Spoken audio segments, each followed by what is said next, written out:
Hello friends, Aditya academy ಚಾನೆಲ್ಗೆ ನಿಮ್ಮೆಲ್ಲರಿಗೂ ಮತ್ತೊಮ್ಮೆ ಸ್ವಾಗತ. ಹಿಂದಿನ ವಿಡಿಯೋದಲ್ಲಿ ನಾವು ಬಡತನಕ್ಕೆ ಬೇರೆ ಬೇರೆಯಾದ ಕಾರಣಗಳ ಬಗ್ಗೆ ನಾವು ವಿವರವಾಗಿ ಅದನ್ನು ಚರ್ಚೆ ಮಾಡಿದ್ವಿ.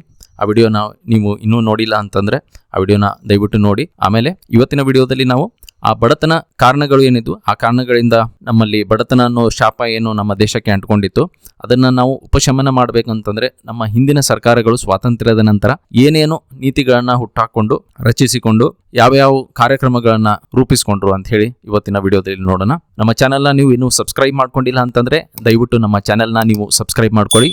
ನಮ್ಮ ವಿಡಿಯೋಸ್ಗೆ ನೀವು ಲೈಕ್ ಮಾಡಿ, ಆಮೇಲೆ ನಿಮ್ಮ ಫ್ರೆಂಡ್ಸ್ ಜೊತೆಗೆ ನಮ್ಮ ವಿಡಿಯೋಸ್ನ ಶೇರ್ ಮಾಡಿ. ಹಾಗಾದರೆ ಬನ್ನಿ ಇವತ್ತಿನ ವಿಡಿಯೋ ಸ್ಟಾರ್ಟ್ ಮಾಡೋಣ.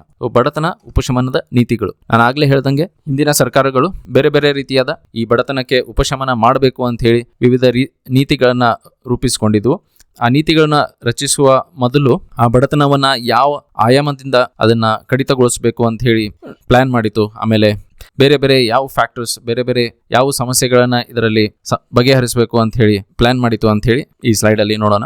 ಮೊದಲನೇದಾಗಿ ಬಡತನವನ್ನ ನಾವು ಉಪಶಮನ ಮಾಡಬೇಕು ಅಂತ ಹೇಳಿ ಸ್ವಾತಂತ್ರ್ಯ ಬಂದ ನಂತರ ನಮ್ಮ ಸ್ವಾತಂತ್ರ್ಯ ಹೋರಾಟಗಾರರು ಏನು ಮಾಡಿದರು, ಆಗಿನ ಪೊಲಿಟಿಕಲ್ ಲೀಡರ್ಸ್ ಆದವರು ಏನು ಮಾಡಿದರು, ಇದನ್ನು ನಾವು ಕಾನ್ಸ್ಟಿಟ್ಯೂಷನಲ್ಲಿ ಮೂಲವಾಗಿ ಅದನ್ನು ನಾವು ಸಾಮಾಜಿಕ ನ್ಯಾಯದ ಒಂದು ಕಾನ್ಸೆಪ್ಟನ್ನು ಇಟ್ಕೊಂಡು ಬಂದರೆ ನಮಗೆ ಹಂತ ಹಂತವಾಗಿ ಮುಂದೆ ಯಾವತ್ತಾದರೂ ನಮಗೆ ಬಡತನ ಮತ್ತೆ ಕಾಡಿದ್ರೂ ಅದನ್ನು ನಾವು ಶಮನ ಮಾಡೋಕ್ಕೆ ಖಾಯಮಾಗಿ ಒಂದು ಯಾವುದಾದ್ರೂ ಒಂದು ನೀತಿ ಅಥವಾ ಕಾರ್ಯಕ್ರಮಗಳು ನಡೀತಾನೆ ಇರಬೇಕು ಅಂತ ಹೇಳಿ ಅದನ್ನು ಕಾನ್ಸ್ಟಿಟ್ಯೂಷನ್ ಒಳಗಡೆನೆ ಅದನ್ನು ಎಂಬೆಡ್ ಮಾಡ್ಕೊಂಡು ಬಂದರು. ಅಂದರೆ ಕಾನ್ಸ್ಟಿಟ್ಯೂಷನ್ ಒಳಗಡೆನೆ ಅದನ್ನು ಇಟ್ಕೊಂಡು ಬಂದರು. ಹಾಗಾಗಿ ನಮ್ಮ ಭಾರತ ಸಂವಿಧಾನದಲ್ಲಿ ಇವತ್ತು ಸಾಮಾಜಿಕ ನ್ಯಾಯ ಒಂದು ಮುಖ್ಯವಾದ ಹಕ್ಕು ಆಗಿದೆ. ಹಾಗಾಗಿ ಅದನ್ನು ಸಾಮಾಜಿಕ ನ್ಯಾಯ ಅಂತಂದರೆ ಎಲ್ಲ ವರ್ಗದ ಜನರಿಗೂ ಆದಾಯ ಆಗಿರ್ಬೋದು, ಸವಲತ್ತುಗಳು ಆಗಿರ್ಬೋದು, ಸೌಲಭ್ಯಗಳಾಗಿರ್ಬೋದು, ಎಲ್ಲ ವರ್ಗದ ನಮ್ಮ ಸಮಾಜದ ಎಲ್ಲ ವರ್ಗದ ಜನರು, ಅದರಲ್ಲಿಯೂ ಹೆಚ್ಚಾಗಿ ಕೆಳಗಿನ ವರ್ಗದವರಿಗೆ ನಮ್ಮ ಸವಲತ್ತುಗಳು, ಸೌಲಭ್ಯಗಳು ಅಂದರೆ ಸರ್ಕಾರದ ಸವಲತ್ತು ಮತ್ತು ಸೌಲಭ್ಯಗಳು ಮುಟ್ಟಬೇಕು ಅಂತ ಹೇಳಿ ಆ ಸಾಮಾಜಿಕ ನ್ಯಾಯದ ಮೂಲಕ ನಾವು ಪ್ರಯತ್ನವನ್ನು ಪಡ್ತಾ ಇರ್ತೀವಿ. ಹಾಗಾಗಿ ಇದನ್ನ ಪಂಚವಾರ್ಷಿಕ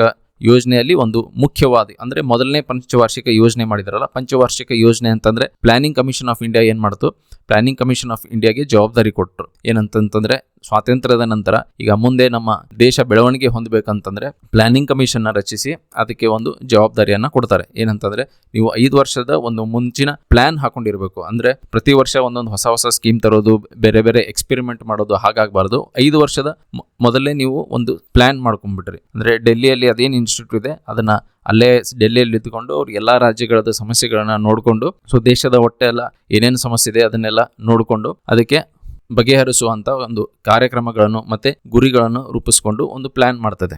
ಅದನ್ನ ನಾವು ಪಂಚವಾರ್ಷಿಕ ಯೋಜನೆ ಅಂತ ಹೇಳಿ ಕರಿತೀವಿ. ಯಾಕಂದ್ರೆ 5 ವರ್ಷದವರೆಗೂ ಆ ಸ್ಕೀಮ್ಗಳು ಅಥವಾ ಆ ಕಾರ್ಯಕ್ರಮಗಳು ನಡೀತಾ ಇರ್ತವೆ. ಮುಂದೆ ಆ 5 ವರ್ಷ ಮುಗಿದ ಮೇಲೆ ಅದನ್ನ ಮತ್ತೆ ಕಂಟಿನ್ಯೂ ಮಾಡಬೇಕಾ ಅಥವಾ ಆ ಸಮಸ್ಯೆ ಬಗೆಹರಿದಿದ್ರೆ ಬೇರೆ ಯಾವುದಾದ್ರೂ ಸಮಸ್ಯೆ ಇದ್ರೆ ಅದನ್ನ ಕಡೆ ನಾವು ಗಮನ ಹರಿಸಬೇಕಾ ಅಂತ ಹೇಳಿ ಮುಂದೆ ಮತ್ತೆ ಪ್ಲಾನ್ ಮಾಡ್ತಾರೆ. ಹಾಗಾಗಿ ಸಾಮಾಜಿಕ ನ್ಯಾಯದ ನಮ್ಮ ಹಕ್ಕು ಏನಿದೆ ಅದನ್ನ ಅವರು ಮುಖ್ಯ ಧ್ಯೇಯವಾಗಿ ಮೊದಲನೇ ಪಂಚವಾರ್ಷಿಕ ಯೋಜನೆಯಲ್ಲಿ ಅದನ್ನು ಸೇರಿಸ್ಬಿಡ್ತಾರೆ. ಅಂದರೆ ಮೊದಲನೇ ಪಂಚವಾರ್ಷಿಕ ಯೋಜನೆಯಿಂದನೇ ನಮ್ಮ ಎಲ್ಲ ವರ್ಗದ ಜನರಿಗೂ ನಾವು ಮಾಡುವ ಲಾಭಗಳು, ಸೌಲಭ್ಯಗಳು ಅಥವಾ ಸವಲತ್ತುಗಳು ಸರ್ಕಾರದಿಂದ ಬರಬೇಕು ನಮ್ಮ ಸಾಮಾನ್ಯ ಜನರಿಗೆ ಅಂಥೇಳಿ ಅದನ್ನು ಇಟ್ಕೊಂಡು ಬರ್ತಾರೆ.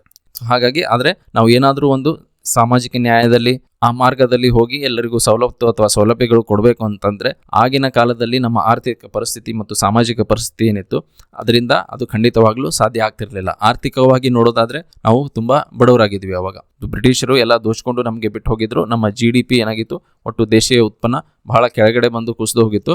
ಆಮೇಲೆ ನಮ್ಮ ತಲಾ ಆದಾಯ ಕೂಡ ಏನಾಗಿತ್ತು, ಜನಸಂಖ್ಯೆ ಹೆಚ್ಚಾಗಿತ್ತು. ಜನಸಂಖ್ಯೆ ಹೆಚ್ಚಿರೋದ್ರಿಂದ ನಮ್ಮ ತಲಾ ಆದಾಯ ನೆಲಕ್ಕೆ ಕಚ್ಕೊಂಡಿತ್ತು. ಆಮೇಲೆ ಆರೋಗ್ಯ ಸೇವೆ ಆಗಲಿ, ಶಿಕ್ಷಣ ವ್ಯವಸ್ಥೆ ಆಗಿರಲಿ, ಇಂಥದ್ದು ಯಾವುದೇ ಒಂದು ಸರಿಯಾದ ಒಂದು ಬುಡದಿಂದನೇ ಗಟ್ಟಿಯಾಗಿರುವಂಥ ಒಂದು ಯಾವುದೇ ತರಹದ ವ್ಯವಸ್ಥೆ ಇರಲಿಲ್ಲ. ಹಾಗಾಗಿ ಅದಕ್ಕೆ ನಾವು ಕೆಲವೊಂದು ಬದಲಾವಣೆಗಳನ್ನು ಮಾಡ್ಕೋಬೇಕು ಅಂಥೇಳಿ ನಾವು ಪ್ಲಾನ್ ಮಾಡ್ಕೊಂಡ್ವಿ. ಆಮೇಲೆ ಆಗಲೇ ಹೇಳ್ದಂಗೆ ಅಭಿವೃದ್ಧಿಯ ಲಾಭಗಳು ಸಮಾಜದ ಕೆಳವರ್ಗದವರಿಗೆ ಹೆಚ್ಚಾಗಿ ಸಿಗಬೇಕು ಅನ್ನುವ ಆ ಗುರಿಯನ್ನು ಪಂಚವಾರ್ಷಿಕ ಯೋಜನೆಯಲ್ಲಿ ನಾವು ಅದನ್ನು ಒಂದು ಮುಖ್ಯ ಧ್ಯೇಯವಾಗಿ ಹಾಕೊಂಡು ಬರ್ತೀವಿ.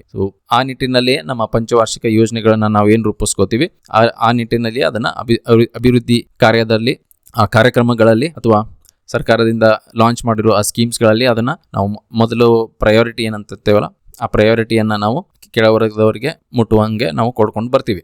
ಆಮೇಲೆ ಬಡತನವನ್ನು ನಾವು ಕಡಿತಗೊಳಿಸ್ಬೇಕಂತಂದ್ರೆ ನಾವು ಒಂದೇ ದಾರಿಯಲ್ಲಿ ಹೋದರೆ ಆಗೋದಿಲ್ಲ ಅಂಥೇಳಿ 3 ವಿವಿಧ ಆಯಾಮಗಳಲ್ಲಿ ನಮ್ಮ ಸರ್ಕಾರ, ಆಗಿನ ಸರ್ಕಾರ ಕೆಲಸ ಮಾಡಿತ್ತು. ಅದನ್ನು ಸ್ವಾತಂತ್ರ್ಯದ ನಂತರ ಇನಿಷಿಯಲಿ ನಾವು ಒಂದು ಆಯಾಮದಿಂದ ಕೆಲಸ ಮಾಡ್ತೀವಿ. ಅಂದರೆ ಒಂದು ಆಯಾಮ ಅಂದರೆ ಒಂದು ಇಂಪ್ರೂವ್ಮೆಂಟ್ ಮಾಡಿಕೊಂಡು, ಒಂದು ಕ್ಷೇತ್ರದಲ್ಲಿ ಇಂಪ್ರೂವ್ಮೆಂಟ್ ಮಾಡಿಕೊಂಡು ಅದರಿಂದ ನಮ್ಮ ದೇಶದ ಬೆಳವಣಿಗೆ ಆಗಿ ಎಲ್ಲರಿಗೂ ಸಮಾನವಾಗಿ ಅಥವಾ ಆದಾಯ ಹೆಚ್ಚಾಗಲಿ ಅಂಥೇಳಿ ಪ್ರಯತ್ನವನ್ನು ಮಾಡ್ತೀವಿ. ಆಮೇಲೆ ಅದರ ಒಳಿತು ಕೆಡುಕು ನೋಡಿಕೊಂಡು ಆಮೇಲೆ ಇನ್ನಿತರ ಆಯಾಮಗಳ ಮೇಲೆಯೂ ಆಗಿನ ಸರ್ಕಾರ ಕೆಲಸ ಮಾಡ್ತದೆ. ಹಾಗಾಗಿ ಬನ್ನಿ ಅದನ್ನು ಆ 3 ಆಯಾಮಗಳು ಯಾವುವು ಅಂಥೇಳಿ ಮೊದಲು ನಾವು ನೋಡೋಣ. ಆ 3 ಆಯಾಮಗಳು ಯಾವುವು ಅಂಥೇಳಿ ನಾವು ನೋಡೋದಾದರೆ, ಮೊದಲಿಗೆ ಅದು ಬೆಳವಣಿಗೆ ಆಧಾರಿತ ಮಾರ್ಗ. ಸೊ ಈ ಆಯಾಮದಲ್ಲಿ ನಾವು ಕೆಲಸ ಮಾಡಿದರೆ ಬಡತನವನ್ನು ನಾವು ನಿರ್ಮೂಲನೆ ಮಾಡ್ಬೋದು ಅಥವಾ ಕಡಿತಗೊಳಿಸಬಹುದು ಅಂಥೇಳಿ ಸರ್ಕಾರ ವಿಚಾರ ಮಾಡಿತು. ಬೆಳವಣಿಗೆ ಆಧಾರಿತ ಮಾರ್ಗ ಅಂತಂದರೆ ನಮ್ಮ ಆಗಿನ GDP ಅಥವಾ ಒಟ್ಟು ದೇಶೀಯ ಉತ್ಪನ್ನ ಏನಿತ್ತು ಅದು ನೆಲಕ್ಕೆ ಕಚ್ಕೊಂಡಿತ್ತು. ಹಾಗಾಗಿ ಸರ್ಕಾರ ಏನು ವಿಚಾರ ಮಾಡಿತು ಅಂದರೆ, ನಾವು ಮೊದಲು ಈ GDPಯನ್ನು ಮೇಲಕ್ಕೆ ತೊಗೊಂಡು ಬರೋಣ. ಸೊ GDPಯನ್ನು ಮೇಲಕ್ಕೆ ತಂದಾಗ ಏನಾಗ್ತದೆ, ನಿಮ್ಮ ದೇಶದ ಆದಾಯ ಬೆಳೀತದೆ. ರಾಷ್ಟ್ರೀಯ ಆದಾಯ ಏನಿದೆ ಆ ರಾಷ್ಟ್ರೀಯ ಆದಾಯ ಬೆಳೀತದೆ. ಓಕೆ, ಸೊ ರಾಷ್ಟ್ರೀಯ ಆದಾಯ ಬೆಳೆದ ಮೇಲೆ ಅದ್ರ ಜೊತೆಗೆ ನಮ್ಮ ದೇಶದ ಒಟ್ಟು ದೇಶೀಯ ಉತ್ಪನ್ನ ಕೂಡ ಬೆಳೀತದೆ. ಸೊ ಒಟ್ಟು ದೇಶೀಯ ಉತ್ಪನ್ನ ಬೆಳೆಯುತ್ತಿದ್ದಂಗೆ ಅದರಿಂದ ತಲಾ ಆದಾಯ ಕೂಡ ಹೆಚ್ಚಿಗೆ ಆಗ್ತದೆ. ಸೊ ತಲಾ ಆದಾಯದ ಫಾರ್ಮುಲಾ ಏನಂತಂದ್ರೆ, ಒಟ್ಟು ಜನಸಂಖ್ಯೆ ತಗೋತೀವಿ, ಒಟ್ಟು ಜನಸಂಖ್ಯೆ. ಓಕೆ, ಸೊ ಒಟ್ಟು ಜನಸಂಖ್ಯೆಯನ್ನ ಇದರಿಂದ ವಿಭಜನೆ ಮಾಡ್ತೀವಿ ನಾವು ಒಟ್ಟು ಜನಸಂಖ್ಯೆಯನ್ನ ಕೆಳಗಡೆ ಹಾಕೋತೀವಿ. ಆಮೇಲೆ ಇಲ್ಲಿ ಒಟ್ಟು ದೇಶೀಯ ಉತ್ಪನ್ನವನ್ನ ಮೇಲ್ಗಡೆ ಹಾಕೋತೀವಿ. ಓಕೆ, ಸೊ ಒಟ್ಟು ದೇಶೀಯ ಉತ್ಪನ್ನ ಅದರಿಂದ ನಾವು ಒಟ್ಟು ಜನಸಂಖ್ಯೆಯನ್ನ ವಿಭಜನೆ ಮಾಡಿದ್ರೆ ನಮಗೆ ಸಿಗೋದು ತಲಾ ಆದಾಯ. ಆಗಿನ ತಲಾ ಆದಾಯ ಏರಿಸಬೇಕು ಅಂತಂದ್ರೆ ನಮ್ಮ ಹತ್ರ ಯಾವ ಅವಕಾಶ ಉಳ್ಕೊಂಡಿತ್ತು ಅಂತಂದ್ರೆ, ನಮ್ಮ ದೇಶೀಯ ಉತ್ಪನ್ನವನ್ನು ನಾವು ಹೆಚ್ಚಿಗೆ ಮಾಡಿದ್ರೆ ನಮ್ಮ ತಲಾ ಆದಾಯ ಹೆಚ್ಚಿಗೆ ಆಗ್ತದೆ. ಸೊ ಇದಕ್ಕೆ ನಾವು ಬೆಳವಣಿಗೆ ಆಧಾರಿತ ಮಾರ್ಗ ಅಂತ ಹೇಳಿ ಕರಿತೀವಿ. ಸೊ ಮುಂದಿನ ಸ್ಲೈಡ್ನಲ್ಲಿ ನಾವು ನೋಡೋಣ ಈ ಬೆಳವಣಿಗೆ ಆಧಾರಿತ ಮಾರ್ಗದಲ್ಲಿ ನಾವು ಯಾವ್ಯಾವ ಸ್ಕೀಮ್ಸ್ನ ಲಾಂಚ್ ಮಾಡ್ಕೊಂಡಿವಿ, ಆಮೇಲೆ ಇದರ ಹಿಂದೆ ನಮ್ಮ ಮುಖ್ಯ ಧ್ಯೇಯ ಅಥವಾ ನಮ್ಮ ಗುರಿಗಳು ಏನಾಗಿದ್ವು ಅಂತ ಕೂಡ ನಾವು ಮುಂದಿನ ಸ್ಲೈಡ್ನಲ್ಲಿ ನೋಡೋಣ. ಅದಕ್ಕಿಂತ ಮುಂಚೆ ನಾವು ಇನ್ನೆರಡು ಯಾವ ಆಯಾಮಗಳು ಉಳ್ಕೊಂಡಿದ್ವು ಅದನ್ನು ಕೂಡ ನಾವು ನೋಡೋಣ. ಸೊ ಎರಡನೇ ಆಯಾಮ ಏನಂತಂದ್ರೆ ಆದಾಯ ಮತ್ತು ಉದ್ಯೋಗ ಸೃಷ್ಟಿಯ ಮಾರ್ಗ. ಸೊ ಮೊದಲನೇದಾಗಿ ನಾವು ಏನು GDP ಇಂಪ್ರೂವ್ಮೆಂಟ್ ಅಲ್ಲಿ ನಾವು ಹೆಚ್ಚಿಗೆ ಫೋಕಸ್ ಮಾಡ್ತಾ ಇದ್ವಿ. ಸೊ GDP ಇಂಪ್ರೂವ್ಮೆಂಟ್ ಮಾಡ್ಬೇಕಂತಂದ್ರೆ ನಮ್ಮ ಉತ್ಪನ್ನ ಜಾಸ್ತಿ ಮಾಡಬೇಕಾಗತ್ತೆ. ಇಲ್ಲಿ ಫ್ಯಾಕ್ಟ್ರೀಸ್ಗಳನ್ನ ಹಾಕಬೇಕು, ಬಂಡವಾಳ ಹೂಡಿಕೆ ಮಾಡಬೇಕು. ಸೊ ಇದರಿಂದ ನಮ್ಮ ಉತ್ಪನ್ನವನ್ನ ನಾವು ಏರಿಕೆಯನ್ನ ಮಾಡಬಹುದು. ಆದರೆ ಆದಾಯ ಮತ್ತು ಉದ್ಯೋಗ ಸೃಷ್ಟಿ ಏನಿದೆ ಅದನ್ನು ಬೆಳವಣಿಗೆ ಆಧಾರಿತ ಮಾರ್ಗದಿಂದಲೇ ಆಗ್ತದೆ ಅನ್ನೋದು ಅದು ಗ್ಯಾರಂಟಿಡ್ ಅನ್ನಕ್ಕೆ ಆಗೋದಿಲ್ಲ. ಯಾಕಂತಂದ್ರೆ ನಾವು ಬೆಳವಣಿಗೆ ಆಧಾರಿತ ಮಾರ್ಗದಲ್ಲಿ ನಾವು ಫ್ಯಾಕ್ಟ್ರೀಸ್ ಏನೋ ಓಪನ್ ಮಾಡಿಬಿರ್ಬೋದು, ಆದರೆ ಯಾರು ಅತಿ ಶಿಕ್ಷಣ ಇದ್ದವರು ಇರ್ತಾರೆ ಅಥವಾ ಯಾರ ಹತ್ರ ದುಡ್ಡು ಜಾಸ್ತಿ ಇರ್ತದೆ ಅವರಿಗೆ ಮೊದಲು ಲಾಭ ಹೋಗ್ತದೆ. ಹಾಗಾಗಿ ಆ ಲಾಭ ಅಥವಾ ಒಂದು ಹಂತದಲ್ಲಿ ಯಾರು ಇರ್ತಾರೋ, ಒಂದು ಸ್ತರದಲ್ಲಿ ಯಾರು ಜೀವನ ಮಾಡ್ತಿರ್ತಾರೋ ಅವರಿಗೆ ಮೊದಲು ಅದರ ಲಾಭ ಸಿಗೋದ್ರಿಂದ ಕಡು ಬಡವರಿಗೆ ಅಥವಾ ಅತಿ ಕೆಳಗಿನ ವರ್ಗದವರಿಗೆ ಅದು ಇಮ್ಮಿಡಿಯೇಟ್ ಆಗಿ ಅದರ ಲಾಭ ಸಿಗೋದಿಲ್ಲ. ಹಾಗಾಗಿ ಕೆಳಗ ವರ್ಗದಲ್ಲಿ ನಾವು ಉದ್ಯೋಗ ಸೃಷ್ಟಿ ಮಾಡಬೇಕು ಅಂತಂದ್ರೆ ಆ ಥರ ಪ್ರೋಗ್ರಾಮ್ಸ್ಗಳನ್ನ ಮಾಡ್ಕೊಂಡು ಬರಬೇಕು. ಮುಂದಿನ ಸ್ಲೈಡ್ಗಳಲ್ಲಿ ಅದನ್ನು ಕೂಡ ನಾವು ನೋಡೋಣ, ಯಾವ ಥರದ ಪ್ರೋಗ್ರಾಮ್ಸ್ಗಳನ್ನ ಮಾಡಿ ಉದ್ಯೋಗ ಸೃಷ್ಟಿ ಮಾಡಿ ಆಮೇಲೆ ಸಾಮಾನ್ಯ ಜನರ ಆದಾಯವನ್ನ ಹೆಚ್ಚಿಸುವಲ್ಲಿ ಸರ್ಕಾರ ಕೆಲಸ ಮಾಡಿತು ಅಂತೇಳಿ. ಆಮೇಲೆ ಮೂರನೇ ಆಯಾಮವನ್ನ ನಾವು ಏನು ಅಂತಂದ್ರೆ ಕನಿಷ್ಠ ಮೂಲ ಸೌಕರ್ಯಗಳನ್ನು ಒದಗಿಸುವುದು. ಮೊದಲನೇದಾಗಿ ಬೆಳವಣಿಗೆ ಆಧಾರಿತದಲ್ಲಿ ಏನಾಗ್ತದೆ, ನೀವು ಹೂಡಿಕೆಯನ್ನ ಮಾಡಿಸ್ತೀರಿ, ಹೂಡಿಕೆಯನ್ನ ಸರ್ಕಾರ ಮಾಡ್ತದೆ, ಫ್ಯಾಕ್ಟ್ರೀಸ್ ಅನ್ನ ಸೆಟಪ್ ಮಾಡ್ತೀರಿ, ಅಲ್ಲಿ ಉತ್ಪನ್ನವನ್ನ ಶುರು ಮಾಡ್ತೀರಿ, ಅಲ್ಲಿ ಫ್ಯಾಕ್ಟ್ರಿ ನಡೆಸೋಕೆ ನಿಮಗೆ ಉದ್ಯೋಗ ಸೃಷ್ಟಿಯಾಗುತ್ತೆ ಸ್ವಲ್ಪ ಮಟ್ಟಿಗೆ. ಆದರೆ ಅದು ಯಾರಿಗೆ ಸಿಗ್ತದೆ, ಸ್ವಲ್ಪ ಶಿಕ್ಷಣ ಇರೋರಿಗೆ, ಇಂಜಿನಿಯರ್ಸು, ಆಮೇಲೆ ಫ್ಯಾಕ್ಟ್ರಿಯಲ್ಲಿ ಡಿಪ್ಲೊಮಾ ITI ತರದ ಯಾವ್ದಾರ ಒಂದು ಟೆಕ್ನಿಕಲ್ ಸ್ಕಿಲ್ ಇರೋರಿಗೆ ಆ ತರದ ಕೆಲಸಗಳು ಅಲ್ಲಿ ಫ್ಯಾಕ್ಟ್ರೀಸ್ಗಳಲ್ಲಿ ಸಿಗ್ತದೆ. ಆಮೇಲೆ ಆದ್ರೆ ಅದು ಅವಾಗ ಬಡವರು ತುಂಬಾ ಜಾಸ್ತಿನೇ ಇದ್ರು, ಶಿಕ್ಷಣ ಇಲ್ಲದೆಯವರವರು ತುಂಬಾ ಜನ ಇದ್ರು ಆಗಿನ ಕಾಲದಲ್ಲಿ. ಹಾಗಾಗಿ ಅವರ ಆದಾಯಕ್ಕೆ ಅದು ಅಷ್ಟು ಬೆನಿಫಿಟ್ ಆಗೋದಿಲ್ಲ ಅಂಥೇಳಿ ನಾವು ಇನ್ನೊಂದು ಆಯಾಮದಲ್ಲಿ ನಾವು ಅಂದ್ರೆ ಇಲ್ಲಿ ಸರ್ಕಾರ ವಿಚಾರ ಮಾಡ್ತದೆ ಆದಾಯ ಮತ್ತು ಉದ್ಯೋಗ ಸೃಷ್ಟಿಯನ್ನ ಎಲ್ಲ ವರ್ಗದ ಜನರಿಗೂ ಮಾಡಬೇಕು ಅಂಥೇಳಿ. ಹಾಗಾಗಿ ಕೆಲವೊಂದು ಕೂಲಿ ಪ್ರೋಗ್ರಾಮ್ಸ್ಗಳನ್ನ ಕೂಡ ಲಾಂಚ್ ಮಾಡ್ತಾರೆ. ಆ ಕೂಲಿ ಪ್ರೋಗ್ರಾಮ್ಸ್ಗಳು ಲಾಂಚ್ ಮಾಡಿ ಅದರಿಂದ ಆದಾಯ ಸೃಷ್ಟಿ ಮಾಡಬೇಕು ಅಂಥೇಳಿ. ಆದರೆ ಇಲ್ಲಿ ಇನ್ನೊಂದು ಸಮಸ್ಯೆ ಹುಟ್ಕೊಳ್ತದೆ, ಏನಂತಂದ್ರೆ ಈ ಪ್ರೋಗ್ರಾಮ್ಸ್ಗಳನ್ನ ಲಾಂಚ್ ಮಾಡಿದಾಗ ಅದು ಮತ್ತೆ ಬಡವರಾಗಿ ಉಳಿತಾ ಇದ್ದಾರೆ. ಯಾಕಂತಂದ್ರೆ ಅವರಿಗೆ ಬರೋ ಆದಾಯ ಅದು ಸಾಲ್ತಿಲ್ಲ. ಯಾಕಂತಂದ್ರೆ ಅವರು ಬೇಸಿಕ್ ಖರ್ಚು ಇರ್ತದ್ರ, ಅವರ ದಿನನಿತ್ಯ ಅವಶ್ಯಕತೆ ಇರುತ್ತೆ, ಆ ಅವಶ್ಯಕತೆಗಳನ್ನ ಪೂರೈಸಲೇ ಅವ್ರದ್ದು ಬರೋ ಆದಾಯ ಎಲ್ಲ ಅಲ್ಲೇ ಹೋಗ್ಬಿಡ್ತದೆ. ಅಂದ್ರೆ ಊಟ, ಬಟ್ಟೆ, ಒಂದು ಮನೆ, ಈ ತರ ಸೌಕರ್ಯಗಳನ್ನ ಅವರು ಪಡೆದುಕೊಳ್ಳಲಿಕ್ಕೆ ಅವರು ಸಣ್ಣ ಪುಟ್ಟ ಕೂಲಿ ಮಾಡಿ ಏನು ದುಡಿತಿರ್ತಾರೋ ಆ ಆದಾಯ ಎಲ್ಲ ಅಲ್ಲೇ ಹೋಗ್ಬಿಡ್ತದೆ. ಹಾಗಾಗಿ ಸರ್ಕಾರ ಏನು ಮಾಡೋದು, ಅವ್ರ ಆದಾಯ ಅಲ್ಲಿ ಬರ್ತಾ ಇದ್ರೆ ಅದು ಅಲ್ಲೇ ಬೇರೆ ಇತರೆ ವ್ಯವಸ್ಥೆಗಳಿಗೆ ಅದು ಖರ್ಚಾಗ್ಬಿಡ್ಬಾರ್ದು. ಅಂದ್ರೆ ಅವಶ್ಯಕ ಕೆಲವೊಂದು ವಸ್ತುಗಳಿಗೆ ಅದು ಖರ್ಚಾಗಿ ಹೋಗ್ಬಿಟ್ರೆ ಅವರು ಮತ್ತೆ ಬಡತನದಿಂದ ಹೊರಗಡೆ ಬರೋಕ್ಕಾಗೋದಿಲ್ಲ. ಅಂದ್ರೆ ಬರೀ ಊಟ ಮಾಡ್ಕೊಂಡು ಬದುಕಬಹುದು ಹೊರತು ಆದ್ರೆ ಮುಂದೆ ಒಂದು ದಿನ ಅವರು ಮೇಲ್ಸರ್ಕೆ ಹೇಳ್ತಾರೆ ಅಥವಾ ಅವ್ರ ಮಕ್ಕಳಿಗೆ ಒಳ್ಳೆ ಶಿಕ್ಷಣವನ್ನ ಅವರು ನೀಡ್ತಾರೆ ಅನ್ನೋದು ನಾವು ಎಕ್ಸ್ಪೆಕ್ಟ್ ಮಾಡೋಕ್ಕಾಗೋದಿಲ್ಲ. ಹಾಗಾಗಿ ಅವರಿಗೆ ನಾವು ಏನ್ ಮಾಡ್ಬೇಕಾಗತ್ತೆ, ಅವಾಗ ಕನಿಷ್ಠ ಮೂಲ ಸೌಕರ್ಯಗಳನ್ನು ಕೂಡ ಕೊಡಲೇಬೇಕಾಗ್ತದೆ.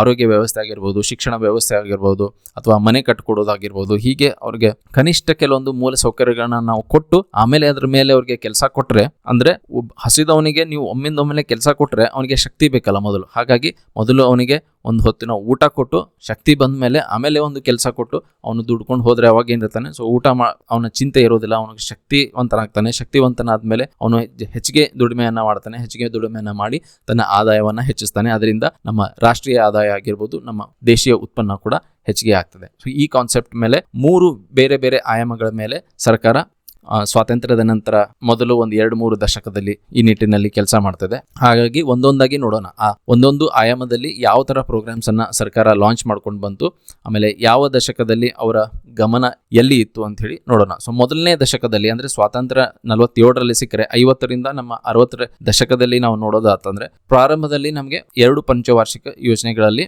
ಇದ್ದ ಉದ್ದೇಶಗಳು ಏನು ಅಂತ ಹೇಳಿ ನೋಡೋಣ. ಸೊ ಮೊದಲನೇದಾಗಿ 50ರಿಂದ ನಾವು 60ರವರೆಗೆ ನೋಡೋದಾತಂದ್ರೆ ಅವಾಗಿನ ನಮ್ಮ ಮೂಲ ಸಮಸ್ಯೆ ಏನಂತಂದ್ರೆ ನಮ್ಮಲ್ಲಿ ಫುಡ್ ಶಾರ್ಟೇಜ್ ಇತ್ತು, ಅಂದ್ರೆ ಆಹಾರದ ಕೊರತೆ. ಸೊ ಫುಡ್ ಶಾರ್ಟೇಜ್ ಅಥವಾ ಕನ್ನಡದಲ್ಲಿ ನಾವು ಆಹಾರದ ಕೊರತೆ ಅಂತ ಏನು ಕರಿತೀವಿ, ಇದು ತುಂಬಾ ಜಾಸ್ತಿ ಇತ್ತು. ಯಾಕಂತಂದ್ರೆ ಬ್ರಿಟಿಷರು ಆಗತಾನೆ ಬಿಟ್ಟು ಹೋಗಿದ್ರು. ಹಾಗಾಗಿ ಭೂಮಿ ಕೆಲವೊಂದು ಶ್ರೀಮಂತ ಜನರ ಕೈಲಿ ಅಷ್ಟೇ ಆಗಿತ್ತು. ಆಮೇಲೆ ಆ ಭೂಮಿಗಳಲ್ಲಿ ನಾವು ಇನ್ನು ಹಳೆ ಕಾಲದ ಪದ್ಧತಿಯನ್ನೇ ಫಾಲೋ ಮಾಡ್ತಿದ್ವಿ. ಅದರಿಂದ ನಮಗೆ ಬೇಕಾದಷ್ಟು ಉತ್ಪನ್ನಗಳು ಬರ್ತಾ ಇರಲಿಲ್ಲ.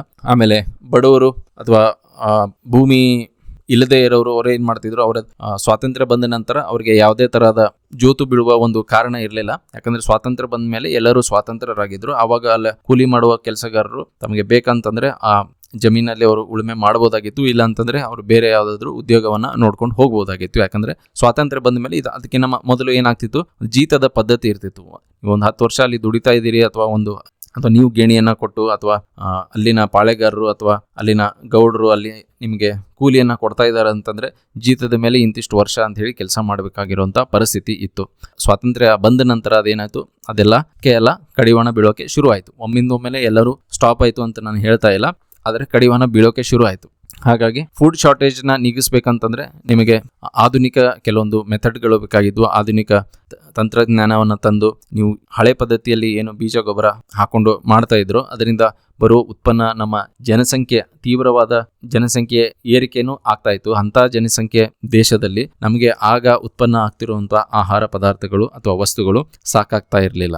ಹಾಗಾಗಿ ಮೊದಲನೇ ಕೆಲಸ ಏನಾಗಿತ್ತು ಅಂತಂದ್ರೆ ಅದನ್ನ ನಾವು ಇಂಪ್ರೂವ್ಮೆಂಟ್ ಮಾಡಬೇಕಾಗಿತ್ತು, ಆಹಾರ ಉತ್ಪನ್ನವನ್ನು. ಸೊ ಆರ್ಥಿಕ ಬೆಳವಣಿಗೆಯನ್ನ ನಾವು ಆಧರಿಸಿ ಬಡತನವನ್ನ ಕಡಿತಗೊಳಿಸಬಹುದು ಅಂತ ಹೇಳಿ ಈ ಪ್ರಯತ್ನದಿಂದ ಬೆಳವಣಿಗೆ ಆಧಾರಿತ ಮಾರ್ಗದ ಆಯಾಮ ಮೇಲೆ ಸರ್ಕಾರ ಕೆಲಸ ಮಾಡ್ತು. ಆರ್ಥಿಕ ಬೆಳವಣಿಗೆ ಅಂತಂದ್ರೆ ಆಗಲೇ ಹೇಳ್ದಂಗೆ ನಮ್ಮ ದೇಶೀಯ ಉತ್ಪನ್ನವನ್ನ ಹೆಚ್ಚಿಗೆ ಮಾಡಬೇಕು. ದೇಶೀಯ ಉತ್ಪನ್ನವನ್ನ ನಾವು ಹೆಚ್ಚಿಗೆ ಮಾಡಬೇಕು ಅಂತಂದ್ರೆ ಕನ್ಸ್ಟ್ರಕ್ಷನ್ಸ್, ಫ್ಯಾಕ್ಟರೀಸ್ ಈ ತರಕ್ಕೆ ನಾವು ಬೆಂಬಲ ಕೊಡಬೇಕು. ಈ ತರ ಕೆಲಸಕ್ಕೆ ಬೆಂಬಲ ಕೊಟ್ಟ ಮೇಲೆ ಅಲ್ಲಿ ಉದ್ಯೋಗಗಳು ಸೃಷ್ಟಿ ಆಗ್ತವೆ. ಅದರಿಂದ ಅಲ್ಲಿನ ಜನರಿಗೆ ಉದ್ಯೋಗ ಸಿಕ್ಕು ಅವರ ಆದಾಯ ಹೆಚ್ಚಿಗೆ ಆಗ್ತದೆ. ಅದ್ರ ಜೊತೆಗೆ ತಲಾ ಆದಾಯ ಹೆಚ್ಚಿಗೆ ಆಗೋದ್ರಿಂದ ದೇಶದ ಕೂಡ ಉತ್ಪನ್ನ ಹೆಚ್ಚಿಗೆ ಆಗ್ತದೆ ಅನ್ನೋ ಕಾನ್ಸೆಪ್ಟ್ ಮೇಲೆ ಮೊದಲಿಗೆ ಅಲ್ಲಿ ಬೆಂಬಲವನ್ನ ನೀಡ್ತಾರೆ. ಸೊ ಇದರಿಂದ ಏನಾಗ್ತದೆ, ಒಟ್ಟು ದೇಶೀಯ ಉತ್ಪನ್ನ ಮತ್ತು ತಲಾ ಆದಾಯ ಹೆಚ್ಚಿಸುವ ಒಂದು ಉದ್ದೇಶ ಅವ್ರ ಕಡೆ ಇರ್ತದೆ. ನಾನು ಆಗ್ಲೇ ಹೇಳ್ದಂಗೆ ಸೊ ತೀವ್ರ ಕೈಗಾರೀಕರಣವನ್ನ ಮಾಡಿಕೊಂಡು ಸೊ ಫ್ಯಾಕ್ಟರೀಸ್ ಅನ್ನ ಶುರು ಮಾಡ್ತಾರೆ. ಸೊ ದೊಡ್ಡ ಈಗ ನಾವು ಕೇಳ್ತಾ ಇರ್ತಿದ್ವಲ್ಲ, ಸೊ ಹಿಂದೂಸ್ತಾನ್ ಏರೋನಾಟಿಕಲ್ಸ್ ಲಿಮಿಟೆಡ್ ಆಗಿರ್ಬೋದು, ಭಾರತ್ ಹೆವಿ ಎಲೆಕ್ಟ್ರಿಕಲ್ಸ್ ಲಿಮಿಟೆಡ್ ಆಗಿರ್ಬೋದು, ಭಾರತ್ ಎಲೆಕ್ಟ್ರಾನಿಕ್ಸ್ ಲಿಮಿಟೆಡ್ ಆಗಿರ್ಬೋದು, ಆಮೇಲೆ ಹಿಂದೂಸ್ತಾನ್ ಮಷಿನ್ ಟೂಲ್ಸ್ ಆಗಿರ್ಬೋದು, HMT ಫ್ಯಾಕ್ಟರಿ ಅಂತ ಏನ್ ಕರಿತಿದ್ವಿ. ಹೀಗೆ ಬೇರೆ ಇಂಥ ಪಬ್ಲಿಕ್ ಸೆಕ್ಟರ್ ಯೂನಿಟ್ಸ್ ಏನಿದೆ, ಸೊ ಇಂಥ ಪಬ್ಲಿಕ್ ಸೆಕ್ಟರ್ ಯೂನಿಟ್ಸ್ಗೆ ಸರ್ಕಾರ ಬೆಂಬಲವನ್ನು ಕೊಟ್ಟು ಅದನ್ನ ಶುರು ಮಾಡ್ತೇವೆ. ಸೊ ದೊಡ್ಡ ಇಂಡಸ್ಟ್ರೀಸ್ನ ಅಂದ್ರೆ ಹೆವಿ ಇಂಡಸ್ಟ್ರೀಸ್, ಮೆಟಲ್ ಆಗಿರ್ಬೋದು, ಸ್ಟೀಲ್ ಆಗಿರ್ಬೋದು, ಏರ್ಲೈನ್ಸ್ ಆಗಿರ್ಬೋದು, ಈ ತರ ಟಾಟಾದಿಂದ ಅವಾಗ ಕೊಂಡ್ಕೊಂಡು ಇಂಡಿಯನ್ ಏರ್ಲೈನ್ಸ್ ಅಂತ ಮಾಡ್ತಾರೆ. ಅವಾಗ ಸ್ವಾತಂತ್ರ್ಯದ ಮೊದಲು ಭಾರತದಲ್ಲಿ ಇರುವ ಏರ್ಲೈನ್ಸ್ ಟಾಟಾ ಕಂಟ್ರೋಲ್ ಮಾಡ್ತಿತ್ತು. ಸೊ ಇದನ್ನ ಖಾಸಗೀಕರಣದಿಂದ ನ್ಯಾಷನಲೈಸೇಷನ್, ರಾಷ್ಟ್ರೀಕರಣವನ್ನ ಮಾಡಿ ಟಾಟಾ ಏರ್ಲೈನ್ಸ್ ಅನ್ನ ಏರ್ ಇಂಡಿಯಾ ಅಂತ ಮಾಡ್ತಾರೆ. ಆಮೇಲೆ Hindustan aeronautics limited, Bharat heavy electrical limiteds, Bharat electronics limited, Hindustan machine tools ಇಂಥ ದೊಡ್ಡ ಕೈಗಾರಿಕೆಯನ್ನ ಸ್ಥಾಪನೆ ಮಾಡ್ತಾರೆ. ಬೇರೆ ಜಾಗಗಳಲ್ಲಿ ಎಲೆಕ್ಟ್ರಿಸಿಟಿ ಜನರೇಟ್ ಮಾಡೋಕ್ಕೆ ಡ್ಯಾಮ್ಸ್ ನ ಕಟ್ತಾರೆ. ಸೊ ಹೀಗೆ ದೊಡ್ಡ ಪ್ರಾಜೆಕ್ಟ್ಸ್ ನ ಕೈಗೊಂಡು ಅದರಿಂದ ನಮ್ಮ ದೇಶದ ಬೆಳವಣಿಗೆ ಸಹಾಯ ಆಗ್ತದೆ. ಆ ಬೆಳವಣಿಗೆ ಇಂದ ನಮ್ಮ ಹತ್ರ ಸ್ವಲ್ಪ ತಲಾ ಆದಾಯ ಕೂಡ ಹೆಚ್ಚಿಗೆ ಆಗ್ತದೆ. ಅದರಿಂದ ನಾವು ಮತ್ತೆ ಇನ್ನೊಂದಿಷ್ಟು ಬೆಳವಣಿಗೆ ಅಥವಾ ಆರ್ಥಿಕ ಚಟುವಟಿಕೆಗಳನ್ನ ಮಾಡಬಹುದು ಅಂತ ಹೇಳಿ ಆ ನಿಟ್ಟಿನಲ್ಲಿ ತೀವ್ರ ಕೈಗಾರೀಕರಣವನ್ನ ಮಾಡ್ತಾರೆ. ಅದ್ರ ಜೊತೆಗೆ ಫುಡ್ ಶಾರ್ಟೇಜ್ ಇರೋದ್ರಿಂದ ನಮಗೆ ಹಸಿರು ಕ್ರಾಂತಿಯ ಒಂದು ದೊಡ್ಡ ನಿರ್ಧಾರವನ್ನ ತಗೊಂಡು, ಅಂದ್ರೆ ನಾವು ಏನು ಉತ್ಪನ್ನ ಮಾಡ್ತಿರ್ತೀವಿ ಆಗಿನ ಕಾಲದಲ್ಲಿ ಆ ದವಸ ಧಾನ್ಯಗಳು ಅದು ಸಾಕಾಗ್ತಾ ಇರೋದಿಲ್ಲ ಜನರಿಗೆ, ಸಿಕ್ಕಾಪಟ್ಟೆ ರೇಟ್ ಇರ್ತದೆ. ನಾವು ಪ್ರತಿ ಸಲನೂ ಅಮೆರಿಕದಿಂದ ಇಂಪೋರ್ಟ್ ಮಾಡಬೇಕಾಗುತ್ತೆ ಗೋಧಿಯನ್ನ. ಸೊ ಅಮೆರಿಕವು ಏನ್ ಮಾಡ್ತಿರ್ತದೆ, ಕಳಪೆ ಮಟ್ಟದ ಗೋಧಿಯನ್ನ ನಮಗೆ ಕೊಡ್ತಾ ಇರ್ತಾರೆ. ಅಲ್ಲಿ ಹಂದಿಗೆ ತಿನ್ನಿಸುವಂತ ಕ್ವಾಲಿಟಿ ಇರೋ ಅಂತ ಗೋಧಿಯನ್ನ, ಬೇಡದೇ ಇರೋ ಕ್ವಾಲಿಟಿಯನ್ನ ಭಾರತಕ್ಕೆ ಅವರು ಕಡಿಮೆ ರೇಟಲ್ಲಿ ಕೊಡ್ತಾ ಇರ್ತಾರೆ. ಸೊ ಅಂತ ಪರಿಸ್ಥಿತಿಯಲ್ಲಿ ನಮ್ಮ ದೇಶಕ್ಕೆ ಒಂದು ಸಮಸ್ಯೆ ಉದ್ಭವ ಆಗ್ತದೆ. ಯಾಕಂದ್ರೆ ಪ್ರತಿ ಸಲವೂ ನಾವು ಒಂದು ಪರರಾಷ್ಟ್ರದ ಮೇಲೆ ನಾವು ನಿರ್ಭರವಾಗಿದ್ರೆ ತನಗೆ ಹೇಗೆ ಬೇಕೋ ಹಾಗೆ ಭಾರತವನ್ನು ಆಟಾಡ್ಸಕ್ಕೆ ಶುರು ಮಾಡ್ತದೆ. ನಾವು ಸ್ವತಂತ್ರವಾಗಿ, ನಾವು ಆತ್ಮನಿರ್ಭರವಾಗಿ ನಮ್ಮ ಏನದು ಆಹಾರವನ್ನು ನಾವೇ ಬೆಳಿಬೇಕು ಅಂತ ಹೇಳಿ ಸರ್ಕಾರ ಒಂದು ದೊಡ್ಡ ನಿರ್ಧಾರ ತಗೊಂಡು ಹಸಿರು ಕ್ರಾಂತಿಯನ್ನ ಶುರು ಮಾಡ್ತದೆ. ಸೊ ಹಸಿರು ಕ್ರಾಂತಿ ಅಂದ್ರೆ ನೀವು ಹಿಸ್ಟ್ರಿಯಲ್ಲಿ ಓದಿದ್ರೆ ನಿಮಗೆ ಗೊತ್ತಾಗಿರ್ಬೋದು. ಸೊ ಪಂಜಾಬ್, ಹರಿಯಾಣ ಈ ತರ ಬೇರೆ ಬೇರೆ ರಾಜ್ಯಗಳಲ್ಲಿ ಐಡೆಂಟಿಫೈ ಮಾಡ್ತಾರೆ. ಎಲ್ಲ ಜಾಗಗಳಲ್ಲೂ ಕೂಡ ಐಡೆಂಟಿಫೈ ಮಾಡ್ತಾರೆ ಯಾವ ಧಾನ್ಯಗಳು ಎಲ್ಲಿ ಏನು ಬೆಳಿಬಹುದು ಅಂತ ಹೇಳಿ. ಅಂತ ರಾಜ್ಯಗಳಲ್ಲಿ ಐಡೆಂಟಿಫೈ ಮಾಡಿ, ಗುರುತು ಮಾಡಿ, ಇಲ್ಲಿ ಅವರಿಗೆ ಏನೇನೋ ಆಧುನಿಕ ಸವಲತ್ತುಗಳು ಬೇಕೋ, ಬೀಜ, ಗೊಬ್ಬರ, ಆಮೇಲೆ ರಾಸಾಯನಿಕ ಏನೇನು ಪದಾರ್ಥಗಳು ಬೇಕು, ವಸ್ತುಗಳು ಬೇಕು, ಅದನ್ನ ಅವರಿಗೆ ರೈತರಿಗೆ ನೀಡಿ ಅವರಿಗೆ ಕನ್ವಿನ್ಸ್ ಮಾಡ್ತಾರೆ. ನೀವು ಹಳೆ ಪದ್ಧತಿಯನ್ನ ಬಿಟ್ಟು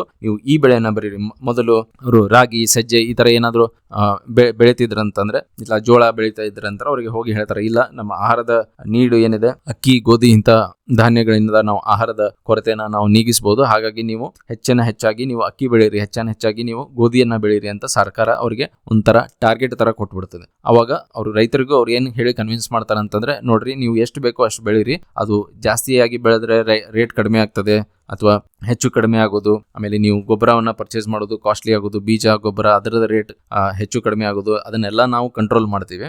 ನಿಮಗೆ ಮಿನಿಮಮ್ ಏನ್ ರೇಟ್ ಕೊಡಬೇಕು, ಮಿನಿಮಮ್ ಸಪೋರ್ಟ್ ಪ್ರೈಸ್ ಅಂತ ಏನ್ ಕರಿತೀವಲ್ಲ, MSP. ಈಗ ನೀವು ನೋಡಿರ್ಬೋದು ರೈತರ ಚಳವಳಿ ಕೂಡ ಈ ಕಾನ್ಸೆಪ್ಟ್ ಬಹಳ ನ್ಯೂಸ್ನಲ್ಲಿ ಬರ್ತಾ ಇತ್ತು. ಮಿನಿಮಮ್ ಸಪೋರ್ಟ್ ಪ್ರೈಸ್ ಅಂದ್ರೆ ನೀವು 1 kg ಅಕ್ಕಿ ಬೆಳೆದ್ರೆ ಅಥವಾ 1 ಕ್ವಿಂಟಲ್ ಅಕ್ಕಿ ಬೆಳೆದ್ರೆ ರೈತನಿಗೆ ಒಂದು ಆಶ್ವಾಸನೆ ಇರಬೇಕು. ಏನಂತಂದ್ರೆ, ನಾನು ಇವತ್ತು 1 ಕ್ವಿಂಟಲ್ ಇಷ್ಟೆಲ್ಲ ಕಷ್ಟಪಟ್ಟು 1 ಕ್ವಿಂಟಲ್ ಅಕ್ಕಿಯನ್ನ ಬೆಳೆದಿದ್ದೀನಿ, ಇದನ್ನ ನಾನು ನಾಳೆ ಮಾರ್ಕೆಟ್ಗೆ ಹೋದ್ರೆ ನಾನು ಹಾಕಿದ ಖರ್ಚಿನ ಮೇಲೆ ಒಂದ್ ಸ್ವಲ್ಪ ಏನು ಪ್ರಾಫಿಟ್ ಸಿಗ್ಲಿ ಅಂತ ಹೇಳಿ, ಒಂದ್ ಸ್ವಲ್ಪ ಲಾಭ ಸಿಗ್ಲಿ ಅಂತ ಹೇಳಿ ಆ ದೃಷ್ಟಿಯಿಂದ ರೈತ ಅಲ್ಲಿ ತಮ್ಮ ಶ್ರಮವನ್ನ ಹಾಕಿರ್ತಾನೆ. ಆದ್ರೆ ಮಾರ್ಕೆಟ್ಗೆ ಹೋದ್ಮೇಲೆ ಎಲ್ಲರೂ ಅಕ್ಕಿಯನ್ನ ಬಂದಿರ್ತಾರೆ. ಸೊ ಎಲ್ಲರೂ ಅಕ್ಕಿಯನ್ನ ಬೆಳೆದು ಜಾಸ್ತಿ ಮಾರ್ಕೆಟ್ ಅಲ್ಲಿ ಅಕ್ಕಿ ಬೆಳೆದ್ಬಿಟ್ರೆ ಏನಾಗ್ತದೆ, ದಲ್ಲಾಳಿಗಳು ಕೊಂಡ್ಕೋಬೇಕಾದ್ರೆ ಆಟೋಮೆಟಿಕ್ ಆಗ್ಲಿ ಅದು ರೇಟ್ ಕೆಳಗಡೆ ಬಂದ್ಬಿಡ್ತದೆ. ರೇಟ್ ಕೆಳಗಡೆ ಬಂತಂದ್ರೆ ಅವಾಗ ರೈತನಿಗೆ ಮತ್ತೆ ಸಂಕಷ್ಟದಲ್ಲಿ ಸಿಕ್ಕೊಂಡು ಬರ್ತಾನೆ. ಯಾಕಂತಂದ್ರೆ ಅವನು 1 ವರ್ಷದ ಶ್ರಮ ಹಾಕಿರ್ತಾನೆ ಅದರಲ್ಲಿ, ಆಮೇಲೆ ಖರ್ಚು ಮಾಡಿರ್ತಾನೆ ಸಾಕಷ್ಟು. ಆ ಎಲ್ಲ ಖರ್ಚನ್ನ ತೆಗೆದು ಒಂದಿಷ್ಟು ಲಾಭಗಳನ್ನ ತಗೊಂಡು ಹೋಗ್ಬೇಕು ಅಂತ ಹೇಳಿ ಏನು ಅವನು ಆಸೆನ ಇಟ್ಕೊಂಡಿರ್ತಾನೋ, ಅದು ಸರಿಯಾಗಿ ರೇಟ್ ಸಿಗ್ಲಿಲ್ಲ ಅಂತಂದ್ರೆ ಆ ಆಸೆಗಳು ಎಲ್ಲ ಚೂರಾಗಿ ಹೋಗ್ತದೆ. ಹಾಗಾಗಿ ಮಿನಿಮಮ್ ಸಪೋರ್ಟ್ ಪ್ರೈಸ್ ಅಂತ ಒಂದಿದ್ರೆ, 1 ಕ್ವಿಂಟಲ್ಗೆ ಇಲ್ಲ ನಾವು ಮಿನಿಮಮ್ ಆಗಿ 2,000 ರೂಪಾಯಿ ಕೊಡ್ತೀವಿ ನಿಮ್ಗೆ 1 ಕ್ವಿಂಟಲ್ಗೆ ಅಂತ ಹೇಳಿ ಒಂದು ಗ್ಯಾರಂಟಿ ಏನಾದ್ರು ಸರ್ಕಾರ ಕಡೆಯಿಂದ ಬಂತಂದ್ರೆ, ಅವ್ನಿಗೆ ಏನಾದ್ರು ಒಂದು 100 ಕ್ವಿಂಟಲ್ 200 ಕ್ವಿಂಟಲ್ ಅಥವಾ 1000 ಕ್ವಿಂಟಲ್ ಅವನ ಭೂಮಿ ಎಷ್ಟಿದೆಯೋ ಅಷ್ಟು ಅವನು ರೆಡಿ ಮಾಡಿ ಅದನ್ನ ಮಾರ್ಕೆಟ್ಗೆ ತಂದ್ರೆ ಅವನಿಗೆ ಮಿನಿಮಮ್ ಅವನಿಗೆ ಗೊತ್ತಾಗ್ಬಿಡುತ್ತೆ, ಇಲ್ಲ ನಾನು ಅಂದಾಜು ಇವತ್ತು 2 ಎಕರೆಯಲ್ಲಿ ನಾನು ಇಷ್ಟು ಬೆಳೆ ಬೆಳಿತೀನಿ, ಇದರಿಂದ ನನಗೆ ಒಂದು 200 ಕ್ವಿಂಟಲ್ ಬರ್ತದೆ. ಒಂದು ಅಂದಾಜಿನಲ್ಲಿ ಒಂದು 10-20 ಕ್ವಿಂಟಲ್ ಹಿಂದೆ ಮುಂದೆ ಆದ್ರೂ ಒಂದು ಅಂದಾಜಲ್ಲಿ ನಾನು 200 ಕ್ವಿಂಟಲ್ ಬೆಳೆ ಬೆಳಿತೀನಿ ಅಂತಂದ್ರೆ ಮುಂಚೆನೆ ಅವನಿಗೆ ಗೊತ್ತಿರ್ತದೆ, ಏನು ನಾನು 200 ಕ್ವಿಂಟಲ್ ಬೆಳೆದ್ರೆ ನನಗೆ ಅಂದಾಜು ಒಂದು 40,000 ಇದರಿಂದ ಇನ್ಕಮ್ ಬರ್ತದೆ ಅಂತ ಹೇಳಿ ಮೊದಲಿಂದ ನನಗೆ ಗೊತ್ತಿರ್ತದೆ. ಅದ್ರ ತಕ್ಕ ಹಾಗೆ ಅವನು ಖರ್ಚಾಗ್ಲಿ, ವೆಚ್ಚ ಆಗ್ಲಿ, ಕೂಲಿ ಕೆಲಸ ಆಗಲಿ ಅದ್ರ ತಕ್ಕ ಹಾಗೆ ಅವನು ಕೆಲಸವನ್ನ ಮಾಡಿಸ್ತಾನೆ. ಅದೇ ಅವನಿಗೆ ರೇಟೇ ಗೊತ್ತಿರಲಿಲ್ಲ, ಅವನು 200 ಕ್ವಿಂಟಲ್ ಏನೋ ಬೆಳೆದ್ ಬಿಡ್ತಾನೆ, ಅವನ ಖರ್ಚು 40,000 ಆಗ್ಬಿಟ್ಟಿರ್ತದೆ. ಆದ್ರೆ ಅವ್ನು ಮಾರ್ಕೆಟಿಗೆ ಹೋದ್ಮೇಲೆ ರೇಟೇ ಅಷ್ಟಿಲ್ಲ, ನೀವು 1,500 ಕೊಂಡ್ಕೊಳ್ಳಿ ಅಥವಾ 1,000 ನೀವು ಮಾರ್ಕೊಂಡು ಹೋಗ್ರಿ ನಿಮ್ಮ ಧಾನ್ಯಗಳು ಅಂತ ಹೇಳಿ ಹೇಳಿದಾಗ ಅವಾಗ ಅವನು ಮತ್ತೆ ಏನು ಮಾಡಬೇಕು, ಲಾಸ್ ಮಾಡ್ಕೊಂಡು ಮಾರ್ಕೊಂಡು ಬರ್ಬೇಕಾಗ್ತದೆ. ಸೊ ಹಾಗಾಗಿ ಹಸಿರು ಕ್ರಾಂತಿಯಲ್ಲಿ ಇಂತಿಷ್ಟು ದವಸ ಧಾನ್ಯಗಳನ್ನ ನೀವು ಬೆಳೀರಿ, ನೀವು ರೇಟನ್ನು ಚಿಂತೆ ಮಾಡಬೇಡ್ರಿ ಅಂತ ಹೇಳಿ ಸರ್ಕಾರ ಆಗ್ತದೆ. ಹಾಗಾಗಿ ಕೆಲವೊಂದು ರಾಜ್ಯಗಳಲ್ಲಿ ಏನಾಗ್ತದೆ, ಅಕ್ಕಿ ಬೆಳೆಯೋದನ್ನ ಪ್ರಮೋಟ್ ಮಾಡ್ತಾರೆ, ಆಮೇಲೆ ಗೋಧಿ ಬೆಳೆಯೋದನ್ನ ಬೆಂಬಲ ನೀಡ್ತಾರೆ. ಸೊ ಈಗ ಬೆಂಬಲ ಬೆಲೆ ಅಂತ ಅದಕ್ಕೆ ನೀಡಿ ಫುಡ್ ಶಾರ್ಟೇಜ್ ಬರ್ಲಾರ್ದಂಗೆ ಹಸಿರು ಕ್ರಾಂತಿಯನ್ನ ಶುರು ಮಾಡ್ತಾರೆ. ಸೊ ಹಸಿರು ಕ್ರಾಂತಿ ಶುರುವಾದ 1 ದಶಕ ಇದರಲ್ಲಿ ನಮ್ಮ ದೇಶ ಏನಾಗ್ತದೆ, ಆಹಾರವನ್ನ ಎಲ್ಲಾ ದೇಶಕ್ಕೆ, ಇಡೀ ದೇಶಕ್ಕೆ ಬೇಕಾಗುವಂತ ಆಹಾರವನ್ನ ತಯಾರು ಮಾಡುವಷ್ಟು ಕೆಪಾಸಿಟಿ ನಮ್ಮ ದೇಶಕ್ಕೆ ಬರ್ತದೆ. ಆಮೇಲೆ ಆಗ್ಲೇ ಹೇಳಿದೆ, ಸೊ ಬೆಳವಣಿಗೆ ಆಧಾರಿತ ಮಾರ್ಗದಲ್ಲಿ ಕೆಲವೊಂದು ವರ್ಗದ ಜನರಿಗೆ ಮಾತ್ರ ಅದು ಸಿಗೋದ್ರಿಂದ, ಯಾಕಂತಂದ್ರೆ ಭೂ ಸುಧಾರಣೆ ಆಗಿರಲಿಲ್ಲ ಸ್ವಾತಂತ್ರ್ಯದ ನಂತರ. ಸ್ವಾತಂತ್ರ್ಯದ ನಂತರ ಭೂ ಸುಧಾರಣೆ ಆಗಿರಲಿಲ್ಲ. ಕೆಲವೊಂದು ಜನರ ಹತ್ರ, ಜಮೀನ್ದಾರರ ಹತ್ರ ಸಾವಿರಾರು ಎಕರೆಗಳಷ್ಟು ಜಮೀನುಗಳು ಉಳ್ಕೊಂಡಿದ್ವು. ಆಮೇಲೆ ಸಾಮಾನ್ಯ ರೈತ, ದುಡಿಯುವ ರೈತರ ಅಥವಾ ಉಳುಮೆ ಮಾಡುವಂತ ರೈತನಿಗೆ ಅಲ್ಲಿ ತನ್ನದೇ ಆದ ಭೂಮಿ ಇರಲಿಲ್ಲ. ಹಾಗೆ ಸರ್ಕಾರ ಯಾವಾಗ ಏನ್ ಮಾಡ್ತಿದೆ, ಇವ್ರಿಗೆ ಭೂಮಿ ಇಲ್ಲ ಅಂತಂದ್ರೆ ನಾವು ಎಷ್ಟು ಕೆಲಸ ಮಾಡಿದ್ರು ಅವರು ಬಡತನದಿಂದ ಹೊರಗೆ ಬರೋದಿಲ್ಲ. ಯಾಕಂದ್ರೆ ನಾವು ಏನ್ ಫೆಸಿಲಿಟೀಸ್, ಲಾಭ, ಸವಲತ್ತುಗಳು ಕೊಡ್ತೀವಿ ಅದು ಜಮೀನ್ದಾರಿಗೆ ಡೈರೆಕ್ಟ್ ಆಗಿ ಹೋಗ್ತದೆ ಅಂತ ಹೇಳಿ ಮೊದಲು ಏನ್ ಮಾಡ್ಬೇಕು, ನಾವು ಈ ಭೂಮಿಯನ್ನ ಹಂಚಬೇಕು ಎಲ್ಲ ಜನರ ನಡುವೆ ಅಂತ ಹೇಳಿ ಸರ್ಕಾರ ನಿರ್ಧಾರ ತಗೊಳ್ತದೆ. ಹಾಗಾಗಿ ಯಾಕಂದ್ರೆ ಜನಸಂಖ್ಯೆ ಕೂಡ ತುಂಬಾ ಹೆಚ್ಚಾಗ್ತಾ ಇರ್ತೈತೆ, ಅದನ್ನ ಭೂ ಸುಧಾರಣೆಗಳ ಮಾಡಬೇಕು, ಅನುಷ್ಠಾನ ಮಾಡಲೇಬೇಕು ಅಂತ ಹೇಳಿ ಲ್ಯಾಂಡ್ ಸೀಲಿಂಗ್ ಆಕ್ಟ್ ಅನ್ನ ನೆಹರು ಸರ್ಕಾರದಲ್ಲಿ ತಗೊಂಡು ಬರ್ತಾರೆ. ಆದ್ರೆ ದುರಾದೃಷ್ಟವಶಾತ್ ಅದರಲ್ಲಿ ಬಹಳ ಅಪೋಸಿಷನ್ ಬರ್ತಿದೆ. ಇಲ್ಲ ಅಂದ್ರೆ ಜಮೀನ್ದಾರುಗಳು ಎಲ್ಲ ಇರ್ತಾರೆ, ಇಲ್ಲ ನೀವು ಮಾಡಬೇಡ್ರಿ, ಲ್ಯಾಂಡ್ ಸೀಲಿಂಗ್ ಆಕ್ಟ್ ನ ನೀವು ಪಾಸ್ ಮಾಡಿ ನಮ್ಮ ಭೂಮಿ ಹಂಚಿದ್ರೆ ನಾವು ಕೆಲಸ ಮಾಡೋಕೆ ಆಗೋದಿಲ್ಲ, ಹಾಗೆ ಹೀಗೆ ಅಂತೇಳಿ ಸರ್ಕಾರದ ಮೇಲೆ ಒತ್ತಡ ತಂದು ಬಹಳಷ್ಟು ರಾಜ್ಯಗಳನ್ನ ಇದನ್ನ ಒಪ್ಕೊಳ್ಳೋದಿಲ್ಲ. ಯಾಕಂತಂದ್ರೆ ಆಗಿನ ಎಂಪಿಗಳು ಹೋದವರು ಕೂಡ ಅವ್ರ ಲ್ಯಾಂಡ್ಗಳು ಸುಮಾರು ಇದ್ವು. ಅಲ್ಲಿ ಇಲ್ಲಿಂದ ಆಯ್ಕೆಯಾಗಿ ಪಾರ್ಲಿಮೆಂಟ್ಗೆ ಏನು ಹೋಗಿರ್ತಾರಲ್ಲ ಅವ್ರ ಹತ್ರನೂ ಸುಮಾರು ಲ್ಯಾಂಡ್ಗಳು ಅದ್ದವು. ಹಾಗಾಗಿ ಅವ್ರು ಸರ್ಕಾರದ ಮೇಲೆ ಒತ್ತಡ ಹಾಕಕ್ಕೆ ಶುರು ಮಾಡ್ತಾರೆ, ಇಲ್ಲ ನೀವು ಇದನ್ನ ಪಾಸ್ ಮಾಡಬೇಡ್ರಿ, ನಮ್ಮ ಲ್ಯಾಂಡ್ ಎಲ್ಲ ಹೋಗ್ಬಿಡ್ತದೆ, ಹಾಗೆ ಹೀಗೆ ಅಂತೇಳಿ ಅದನ್ನ ಮಾಡೋಕ್ಕೆ ಆಗೋದಿಲ್ಲ. ಅದರಿಂದ ಏನಾಗ್ತದೆ, ನಾವು ಕೈಗಾರೀಕರಣ ಏನ್ ಮಾಡ್ಕೊಂಡು ಬಂದಿರ್ತೀವಿ, ಹಸಿರು ಕ್ರಾಂತಿಯಿಂದ ನಾವು ಹಿಂದುಳಿದವರಿಗೆ ಸಹಾಯ ಆಗಬೇಕು ಅಂತ ಹೇಳಿ ಏನು ಅನ್ಕೊಂಡಿರ್ತೀವಿ, ಅದು ಸರಿಯಾಗಿ ಅನುಷ್ಠಾನ ಆಗದ ಕಾರಣ ಸಂಪೂರ್ಣವಾಗಿ ಬೆಳವಣಿಗೆ ಆಧಾರಿತ ಮಾರ್ಗ ನಮಗೆ ಎಷ್ಟು ಬೇಕೋ ಅಥವಾ ನಾವು ಎಷ್ಟು ಅನ್ಕೊಂಡಿದ್ವೋ ಅಷ್ಟು ಅದನ್ನ ಸಮರ್ಪಕವಾಗಿ ನಮಗೆ ಫಲಿತಾಂಶವನ್ನ ಕೊಡೋದಿಲ್ಲ. ಹಾಗಾಗಿ ಸರ್ಕಾರ ಏನಾಗ್ತದೆ, ಹಾಗೆ ನಾವು ಒಂದು ದಶಕವನ್ನ ಇದರಲ್ಲಿ ನಾವು ಟ್ರೈ ಮಾಡಿದ್ವಿ, ಸೊ ನಮಗೆ ಬೇಕಾದಂಗೆ ಅದು ಬೆಳವಣಿಗೆ ಬರಲಿಲ್ಲ ಅಂಥೇಳಿ ಆದಾಯ ಮತ್ತು ಉದ್ಯೋಗ ಸೃಷ್ಟಿಯ ಮಾರ್ಗವನ್ನ 3ನೇ ಪಂಚವಾರ್ಷಿಕ ಯೋಜನೆಯಲ್ಲಿ ಆ ಆಯಾಮದಿಂದ ನಾವು ಕೆಲವೊಂದು ಕೆಲಸಗಳನ್ನ ಮಾಡೋಣ ಅಂತೇಳಿ ಪ್ಲಾನ್ ಮಾಡ್ಕೊಂಡು ಬರ್ತದೆ. ಸೊ ಈ ಆಯಾಮದಲ್ಲಿ ಕೆಲಸ ಮಾಡಬೇಕಾದ್ರೆ ನಾವು ಕೆಲವೊಂದು ಕಾರ್ಯಕ್ರಮಗಳನ್ನ ಉದ್ಯೋಗ ಸೃಷ್ಟಿ ಮಾಡೋ ಸಲುವಾಗಿನೇ ಮಾಡಬೇಕು ಅಂತೇಳಿ ಸರ್ಕಾರ ಅನ್ಕೋತಿದೆ. ಅದರ ತಕ್ಕಂತೆ ಸ್ವಯಂ ಉದ್ಯೋಗ ಕಾರ್ಯಕ್ರಮಗಳನ್ನ ರೂಪಿಸ್ತದೆ ಸರ್ಕಾರ. ಅದರಲ್ಲಿ ಒಂದಾದ ಸ್ವರ್ಣ ಜಯಂತಿ ಗ್ರಾಮ್ ಸ್ವರೋಜ್ಗಾರ್ ಯೋಜನಾ ಅಂತ ಹೇಳಿ ಕರೀತಾರೆ. ಸೊ ಈ ಯೋಜನೆಗಳಲ್ಲಿ ಸ್ವಯಂ ಆಗಿ ಒಂದು ಉದ್ಯೋಗ ಮಾಡೋಕ್ಕಾಗಿ ಸ್ವಸಹಾಯ ಗುಂಪುಗಳು ಅಂತ ಏನು ಕರಿತೀವಿ ಅಥವಾ ಸೆಲ್ಫ್ ಹೆಲ್ಪ್ ಗ್ರೂಪ್ಸ್ ಅಂತ ಇದನ್ನ ಇಂಗ್ಲಿಷ್ ಅಲ್ಲಿ ಕರಿತೀವಿ. ಸೊ ಸ್ವಸಹಾಯ ಗುಂಪು ಅಂತಂದ್ರೆ ಒಂದು ಹಳ್ಳಿಗಳಲ್ಲಿ ಅಥವಾ ಒಂದು ಏರಿಯಾಗಳಲ್ಲಿ, ಒಂದು ಪ್ರದೇಶಗಳಲ್ಲಿ ಏನ್ ಮಾಡಿರ್ತಾರೆ, ಅಲ್ಲಿರುವ ಕೆಲಸ ಮಾಡಬೇಕು, ಏನೋ ಒಂದು ಮಾಡಬೇಕು ಅಂತ ಹೇಳಿ ಅನ್ಕೊಳ್ಳುವ ಕೆಲವೊಂದು ಜನರು ಸೇರ್ಕೊಂಡು ಒಂದು ಗುಂಪನ್ನ ಮಾಡ್ತಾರೆ. 50 ಅಥವಾ 100 ಜನರ ಒಂದು ಗುಂಪನ್ನು ಮಾಡಿಕೊಂಡು ಗೌರ್ಮೆಂಟ್ ಜೊತೆಗೆ ರಿಜಿಸ್ಟರ್ ಮಾಡ್ತಾರೆ. ಗೌರ್ಮೆಂಟ್ ಜೊತೆಗೆ ರಿಜಿಸ್ಟರ್ ಮಾಡಿ ಹೇಳ್ತಾರೆ ಏನಂತಂದ್ರೆ, ನೀವೇನ ಸರ್ಕಾರ ಏನಾದರೂ ಸಹಾಯ ಮಾಡಿದ್ರೆ ನಾವು ಏನಾದರೂ ಒಂದು ಸಣ್ಣ ಕೈಗಾರಿಕೆಯನ್ನ ನಾವು ಮಾಡ್ಕೋತೀವಿ. ಗುಡಿ ಕೈಗಾರಿಕೆ ಆಗಿರ್ಬೋದು, ಏನೋ ಒಂದು ಉದಿನ ಕಡ್ಡಿ ಮಾಡೋದಾಗಿರ್ಬೋದು, ಮೇಣಮತಿ ತಯಾರಿಕೆ ಮಾಡೋದಾಗಿರ್ಬೋದು, ಅಥವಾ ಕಡ್ಡಿ ಡಬ್ಬಿ ತಯಾರು ಮಾಡ್ಕೊಳ್ಳೋದಾಗಿರ್ಬೋದು. ಸೊ ಹೀಗೆ ಏನಾದರೂ ಒಂದು ಸಣ್ಣ ಪುಟ್ಟ ವಸ್ತುಗಳನ್ನ ತಯಾರು ಮಾಡಿ ಅಲ್ಲಿರುವ ಜನರಿಗೆ, ನಿರುದ್ಯೋಗಿ ಜನರಿಗೆ ಉದ್ಯೋಗವನ್ನ ಸೃಷ್ಟಿ ಮಾಡ್ತೀವಿ. ಆಮೇಲೆ ಅವರಿಗೆ ಕೆಲವೊಂದಿಷ್ಟು ಆದಾಯ ಬರೋ ಹಾಗೆ ಮಾಡ್ತೀವಿ ಅಂತ ಹೇಳಿ ಸ್ವಸಹಾಯ ಗುಂಪುಗಳು ಇರ್ತವೆ. ಸೊ ಆ ಗುಂಪುಗಳಿಗೆ ಸರ್ಕಾರ ಏನ್ ಮಾಡುತ್ತೆ, ಮಾನ್ಯತೆ ನೀಡಿ ಅವರಿಗೆ ಈ ಕಾರ್ಯಕ್ರಮದ ಮೂಲಕ ಅವರಿಗೆ ಒಂದಿಷ್ಟು ಹಣದ ಸಹಾಯ ಮಾಡುತ್ತೆ. ಆ ಹಣದ ಸಹಾಯದಿಂದ ಅವ್ರೇನ್ ಮಾಡ್ತಾರೆ, ಯಾಕಂದ್ರೆ ಆವಾಗ ನೀವು 1,000 ಕೂಡಿಸ್ಕೊಂಡು ಏನಾದರೂ ಉದ್ಯೋಗ ಮಾಡ್ಬೇಕಂತಂದ್ರೆ ಅದು ಬಹಳ ದೊಡ್ಡ ಅಮೌಂಟ್ ಆಗ್ತಿತ್ತು ಆಗಿನ ಟೈಮಲ್ಲಿ. ಆಮೇಲೆ ಮೊದಲೇ ನಿರುದ್ಯೋಗ ಇದೆ, ಆಮೇಲೆ ಇನ್ಕಮ್ ಸರಿಯಾಗಿ ಯಾರಿಗೂ ಇಲ್ಲ. ಸೊ ಅಂಥದ್ರಲ್ಲಿ 1,000 ಅದನ್ನ ಕೂಡಿಸಿ ಏನೋ ಮಾಡಬೇಕು ಅಂತಂದ್ರೆ ಅದಕ್ಕೆ, ಯಾಕಂದ್ರೆ ರಾ ಮಟೀರಿಯಲ್ಸ್ ಕಚ್ಚಾ ವಸ್ತುಗಳನ್ನ ನೀವು ತಗೋಬೇಕಾಗುತ್ತೆ. ಸಣ್ಣ ಪುಟ್ಟು ಏನಾದರೂ ನಿಮಗೆ ಸಾಧನಗಳು ಬೇಕಾಗಿತ್ತಂತಂದ್ರೆ ಆ ಸಾಧನಗಳನ್ನ ನೀವು ತಗೊಳ್ಬೇಕಾಗ್ತದೆ. ಆದ್ರೆ ಬಂಡವಾಳ ಇಲ್ಲದ ಕಾರಣ ಅದನ್ನ ಮಾಡೋಕೆ ಆಗ್ತಿರ್ಲಿಲ್ಲ. ಸರ್ಕಾರ ನಡುವೆ ಬಂದು ಏನ್ ಮಾಡ್ತಾ ಇಲ್ಲ, ನಾವು ನಿಮಗೆ ಶುರು ಮಾಡೋಕೆ ಏನು ಸಣ್ಣ ಬಂಡವಾಳ ಬೇಕೋ ಆ ಸಣ್ಣ ಬಂಡವಾಳನ ನಾವು ಕೊಡ್ತೀವಿ, ಇದರಿಂದ ನೀವು ಮೊದಲು ನಿಮಗೆ ಬೇಕಾದ ಸಾಧನಗಳನ್ನ ಆಮೇಲೆ ಕಚ್ಚಾ ವಸ್ತುಗಳನ್ನ ತಗೊಂಡು ನೀವು ಕೆಲಸವನ್ನ ಶುರು ಮಾಡಿ, ಕೆಲಸವನ್ನ ಶುರು ಮಾಡಿದ್ಮೇಲೆ ನಿಮಗೆ ಏನು ಉದ್ಯೋಗದಿಂದ ನಿಮಗೆ ಆದಾಯ ಬರ್ತದೆ, ಆ ಆದಾಯದಿಂದ ಬೇಕಂದ್ರೆ ನೀವು ಸರ್ಕಾರಕ್ಕೆ ಅದನ್ನ ಹಿಂದಿರುಗಿಸಿ ಅಂತೇಳಿ ಕೆಲವೊಂದು ಸಬ್ಸಿಡಿಯನ್ನ ಕೊಡ್ತದೆ, ಕೆಲವೊಂದು ಇಷ್ಟು ಹಣ ಸಹಾಯವನ್ನ ಕೂಡ ಮಾಡ್ತದೆ. ಸೊ ಅದೇ ಗ್ರಾಮೀಣಕ್ಕೆ ಅದೇ ತರ ಆದ್ರೆ ಸೇಮ್ ಒಂದು ಅದೇ ತರದ ಸ್ಕೀಮ್ ಅನ್ನ ಒಂದು ಪಟ್ಟಣಕ್ಕೂ ಕೂಡ ಸ್ವರ್ಣ ಜಯಂತಿ ಶಹರಿ ರೋಜ್ಗಾರ್ ಯೋಜನೆ ಮೂಲಕ ಅದನ್ನ ತಗೊಂಡು ಬರ್ತಾರೆ. ಆಮೇಲೆ ಪ್ರಧಾನ ಮಂತ್ರಿ ರೋಜ್ಗಾರ್ ಯೋಜನೆ ಮೂಲಕ ಕೂಡ ಆ ಸಣ್ಣ ಕೈಗಾರಿಕೆಯನ್ನ ಪ್ರಮೋಟ್ ಮಾಡೋಕ್ಕೋಸ್ಕರ ಬ್ಯಾಂಕ್ ಮೂಲಕ ಸಾಲ ಕೊಡೋದಕ್ಕೂ ವ್ಯವಸ್ಥೆಗಳನ್ನ ಮಾಡ್ತಾರೆ. ಸೊ ಇದರಿಂದ ಏನಾಗ್ತದೆ, ಸಣ್ಣ ಕೈಗಾರಿಕೆ ಶುರು ಮಾಡಿದ್ಮೇಲೆ ನೀವು ಮೇಣಮತಿ ಮಾಡೋದಾಗ್ಲಿ, ಉದಿನ ಕಡ್ಡಿ ಮಾಡೋದಾಗ್ಲಿ, ಕಡ್ಡಿ ಪೊಟ್ಟಣ ಮಾಡೋದಾಗ್ಲಿ, ಸೊ ಈ ತರ ನೀವು ವಸ್ತುಗಳನ್ನ ತಯಾರು ಮಾಡಿದ್ರೆ ನೀವು ಅದನ್ನ ಮಾರಾಟ ಮಾಡ್ತೀರಿ. ಯಾಕಂದ್ರೆ ಅವಾಗ ಇಂಥ ವಸ್ತುಗಳ ಡಿಮಾಂಡ್ ಜಾಸ್ತಿ ಇರ್ತಾ ಇತ್ತು. ಹಾಗಾಗಿ ನೀವು ಅಲ್ಲಿ ಹೋಗಿ ಆ ವಸ್ತುಗಳನ್ನ ಮಾರಾಟ ಮಾಡಿದ್ರೆ ಅದರಿಂದ ಬರೋ ಲಾಭದಿಂದ ಅವರ ಆದಾಯ ಕೂಡ ಹೆಚ್ಚಿಗೆ ಮಾಡಬಹುದು. ಆಮೇಲೆ ಆತ್ಮನಿರ್ಭರವಾಗಿ ಜನರು ಇರ್ಬೋದು. ಸೊ ನಿರುದ್ಯೋಗದ ಸಮಸ್ಯೆ ಕೂಡ ಸ್ವಲ್ಪ ಮಟ್ಟಿಗೆ ಕಡಿಮೆ ಮಾಡ್ಬೋದು.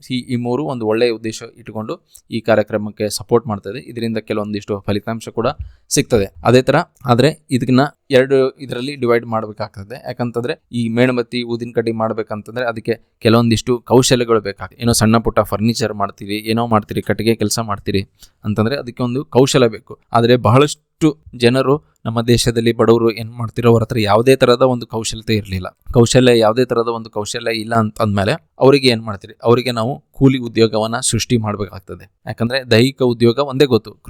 ಕೃಷಿ ಕ್ಷೇತ್ರದಲ್ಲಿ ದೈಹಿಕ ಉದ್ಯೋಗ ಮಾಡಿ ಅವರಿಗೆ ಅಭ್ಯಾಸ ಇರ್ಬೋದು, ಅಥವಾ ಯಾವುದೇ ತರಹದ ಭೂಮಿನೂ ಇಲ್ಲ ಅಂತಂದ್ರೆ ಅವರು ಬರೀ ಮಣ್ಣು ಹೇರೋದು, ಕಲ್ಲು ಹೇರೋದು, ಇಟ್ಟಿಗೆ ಹೇರೋದು, ಇಂಥ ದೈಹಿಕ ಕೆಲಸವನ್ನ ಅವರು ಮಾಡಿ ಅಭ್ಯಾಸ ಇರ್ಬೋದು. ಹಾಗಾಗಿ ಅಂಥವ್ರಿಗೂ ಕೂಡ ಆದಾಯ ಬರಬೇಕಂತಂದ್ರೆ ಅವರಿಗೆ ಆ ತರದ ಕೆಲಸವನ್ನ ಮೊದಲು ಕೊಡಬೇಕಾಗ್ತದೆ. ಆಮೇಲೆ ಹಂತವಾಗಿ ಅವರ ಕೌಶಲ್ಯತನ ಹೆಚ್ಚಿಗೆ ಮಾಡಿ ಅವರಿಗೆ ಬೇರೆ ಕ್ಷೇತ್ರದಲ್ಲಿ ನೀವು ಟ್ರಾನ್ಸ್ಫರ್ ಮಾಡ್ಬೋದು. ಆದರೆ ಮೊದಲಿಗೆ ಅವರಿಗೆ ಉದ್ಯೋಗ ಕೊಡಬೇಕು ಅಂತ ಹೇಳಿ ರಾಷ್ಟ್ರೀಯ ಕೂಲಿಗಾಗಿ ಕಾರ್ಯಕ್ರಮ, ಆಮೇಲೆ ಸಂಪೂರ್ಣ ಗ್ರಾಮೀಣ ರೋಜ್ಗಾರ್ ಯೋಜನೆ, ಸೊ ಈ ತರಹದ ಕಾರ್ಯಕ್ರಮಗಳನ್ನ ಲಾಂಚ್ ಮಾಡ್ತದೆ. ಅಂದ್ರೆ ಅವರಿಗೆ ಇಂತಿಷ್ಟು ದಿನಗಳ ಕೂಲಿ ಕೆಲಸವನ್ನ ಅವರಿಗೆ ಕೊಡಬೇಕು. ಗ್ರಾಮೀಣ ಪ್ರದೇಶದಲ್ಲಿ ಇದ್ರೆ ಅವ್ರಿಗೆ ಗ್ರಾಮೀಣ ಪ್ರದೇಶದಲ್ಲಿ ಏನೋ ಕಾಮಗಾರಿ ಆಗ್ತಾ ಇದ್ರೆ ಅವರಿಗೆ ಅಲ್ಲಿ ಕೂಲಿ ಕೊಟ್ಟು ಅವರಿಗೆ ಒಂದಿಷ್ಟು ಆದಾಯ ಬರೋ ಹಾಗೆ ಮಾಡಬೇಕು. ಆಮೇಲೆ ಅದೇ ತರ ಮಹಾತ್ಮ ಗಾಂಧಿ ರಾಷ್ಟ್ರೀಯ ಗ್ರಾಮೀಣ ಉದ್ಯೋಗ ಖಾತರಿ ಯೋಜನೆ, ಇದು ಒಂದು ಫ್ಲಾಗ್ಶಿಪ್ ಪ್ರೋಗ್ರಾಮ್. ಇದೆಲ್ಲರೂ ನಿಮಗೆ ಗೊತ್ತಿರಬೇಕು. ಸೊ ಈ ಫ್ಲಾಗ್ಶಿಪ್ ಪ್ರೋಗ್ರಾಮ್ ಅಡಿ ಏನು ಮಿನಿಮಮ್ ಒಂದಿಷ್ಟು ದಿವಸಗಳೇನಂತ ವರ್ಷಕ್ಕೆ ಒಂದು 100 ದಿವಸಗಳಷ್ಟು ಮಿನಿಮಮ್ ಸರ್ಕಾರದ ವತಿಯಿಂದ ಇವರಿಗೆ ಕೂಲಿ ಕೊಡಿಸಿ ಅವರಿಗೆ ಸಂಬಳವನ್ನ ನೀಡಬೇಕು ಅಥವಾ ಕೂಲಿಯನ್ನ ನೀಡಬೇಕು ಅಂತ ಹೇಳಿ ಒಂದು ಪ್ರೋಗ್ರಾಮ್ ಮೂಲಕ ಈ ಕೆಲಸವನ್ನ ಸರ್ಕಾರ ಮಾಡ್ತದೆ. ಸೊ ನಾವು ಇಲ್ಲಿ ಏನ್ ಮಾಡಿದ್ವಿ, ಮೊದಲನೇ ಆಯಾಮದಲ್ಲಿ ಬೆಳವಣಿಗೆ ಆಧಾರಿತ ಮಾರ್ಗದಲ್ಲಿ ದೊಡ್ಡ ಕೈಗಾರಿಕೆ ಪ್ರಮೋಟ್ ಮಾಡಿದ್ವಿ. ದೊಡ್ಡ ಕೈಗಾರಿಕೆ ಪ್ರಮೋಟ್ ಮಾಡಿದ್ರಿಂದ ಅದು ಒಂದು ವರ್ಗಕ್ಕೆ ಜಾಸ್ತಿ ಬೆನಿಫಿಟ್ ಆಯಿತು, ಕೆಳಗಿಡ ವರ್ಗದವರಿಗೆ ಅಷ್ಟೊಂದು ಇಮಿಡಿಯೇಟ್ ಆಗಿ ಬೆನಿಫಿಟ್ ಸಿಗಲಿಲ್ಲ. ಹಾಗಾಗಿ ನಾವು ಉದ್ಯೋಗ ಸೃಷ್ಟಿ ಮಾಡಬೇಕು ಅಂತ ಹೇಳಿ ಎರಡನೇ ಆಯಾಮ ಆದಾಯ ಮತ್ತು ಉದ್ಯೋಗ ಸೃಷ್ಟಿಯ ಮಾರ್ಗವನ್ನ ಕಂಡು ಹಿಡಿದ್ವಿ. ಆ ಮೂಲಕ ನಾವು ಸಣ್ಣ ಕೈಗಾರಿಕೆಗಳನ್ನ ಪ್ರಮೋಟ್ ಮಾಡಿದ್ವಿ ಗ್ರಾಮೀಣ ಪ್ರದೇಶದಲ್ಲಿ. ಅದೇ ತರ ಕೂಲಿ ಪ್ರೋಗ್ರಾಮ್ಸ್ ಅನ್ನ ರಚನೆ ಮಾಡಿ ಗ್ರಾಮೀಣ ಪ್ರದೇಶ ಮತ್ತು ಶಹರ ಪ್ರದೇಶದಲ್ಲಿ ಕೂಲಿ ಕಾರ್ಮಿಕರಿಗೆ ಒಂದು ಕೆಲಸ ಸಿಕ್ಕು ಆದಾಯ ಬರೋ ಹಾಗೆ ಮಾಡಿದ್ವಿ. ಆದ್ರೆ ಇದರಿಂದ ನಮ್ಗೆ ಏನು ಸಮಸ್ಯೆ ಬರ್ತಾ ಇತ್ತು ಅಂತಂದ್ರೆ ಅವರಿಗೆ ನಾವು ಕೂಲಿಯನ್ನ ಕೊಡ್ತಾ ಇದ್ವಿ, ಆದ್ರೂ ಅವ್ರು ಏನ್ ಮಾಡ್ಬೇಕಾಗಿತ್ತು, ಆಹಾರವನ್ನ ಅವರೇ ಕೊಂಡುಕೊಂಡು ಶಿಕ್ಷಣ ಅವರೇ ಖರ್ಚು ಮಾಡ್ಕೊಂಡು ಮಾಡ್ಬೇಕಾಗಿತ್ತು. ಏನಾದ್ರೂ ಆರೋಗ್ಯದ ಸಮಸ್ಯೆ ಬಂದ್ರೆ ಅವರೇ ಅದನ್ನ ಖರ್ಚು ಮಾಡ್ಬೇಕಾಗಿತ್ತು. ಸೊ ಅವರಿಗೆ ಇಂಥ ಸವಲತ್ತುಗಳು ಇಲ್ಲ ಅಂತಂದ್ರೆ ಅವ್ರು ಏನ್ ದುಡಿತಾರೋ ಅದೆಲ್ಲ ತಮ್ಮ ಬೇಸಿಕ್ ನೆಸೆಸಿಟಿ ಏನಿದೆ ಅಥವಾ ಅಗತ್ಯವಾದ ಅವಶ್ಯಕತೆ ಏನಿದೆ, ಅಗತ್ಯತೆಗಳು ಏನಿದೆ, ದಿನನಿತ್ಯ ಅಗತ್ಯತೆಗಳು, ಅದಕ್ಕೆ ಅವರು ಖರ್ಚು ಮಾಡ್ಕೊಂಡು ಬರ್ತಾ ಇದ್ರು. ಹಾಗಾಗಿ ಸರ್ಕಾರಕ್ಕೆ ಆಮೇಲೆ ಅನ್ನಿಸ್ತು, ಇಲ್ಲ ನಾವು ಕನಿಷ್ಠ ಮೂಲ ಸೌಕರ್ಯವನ್ನ ನಾವು ಕೊಡಲೇಬೇಕಾಗ್ತದೆ. ಅವಾಗ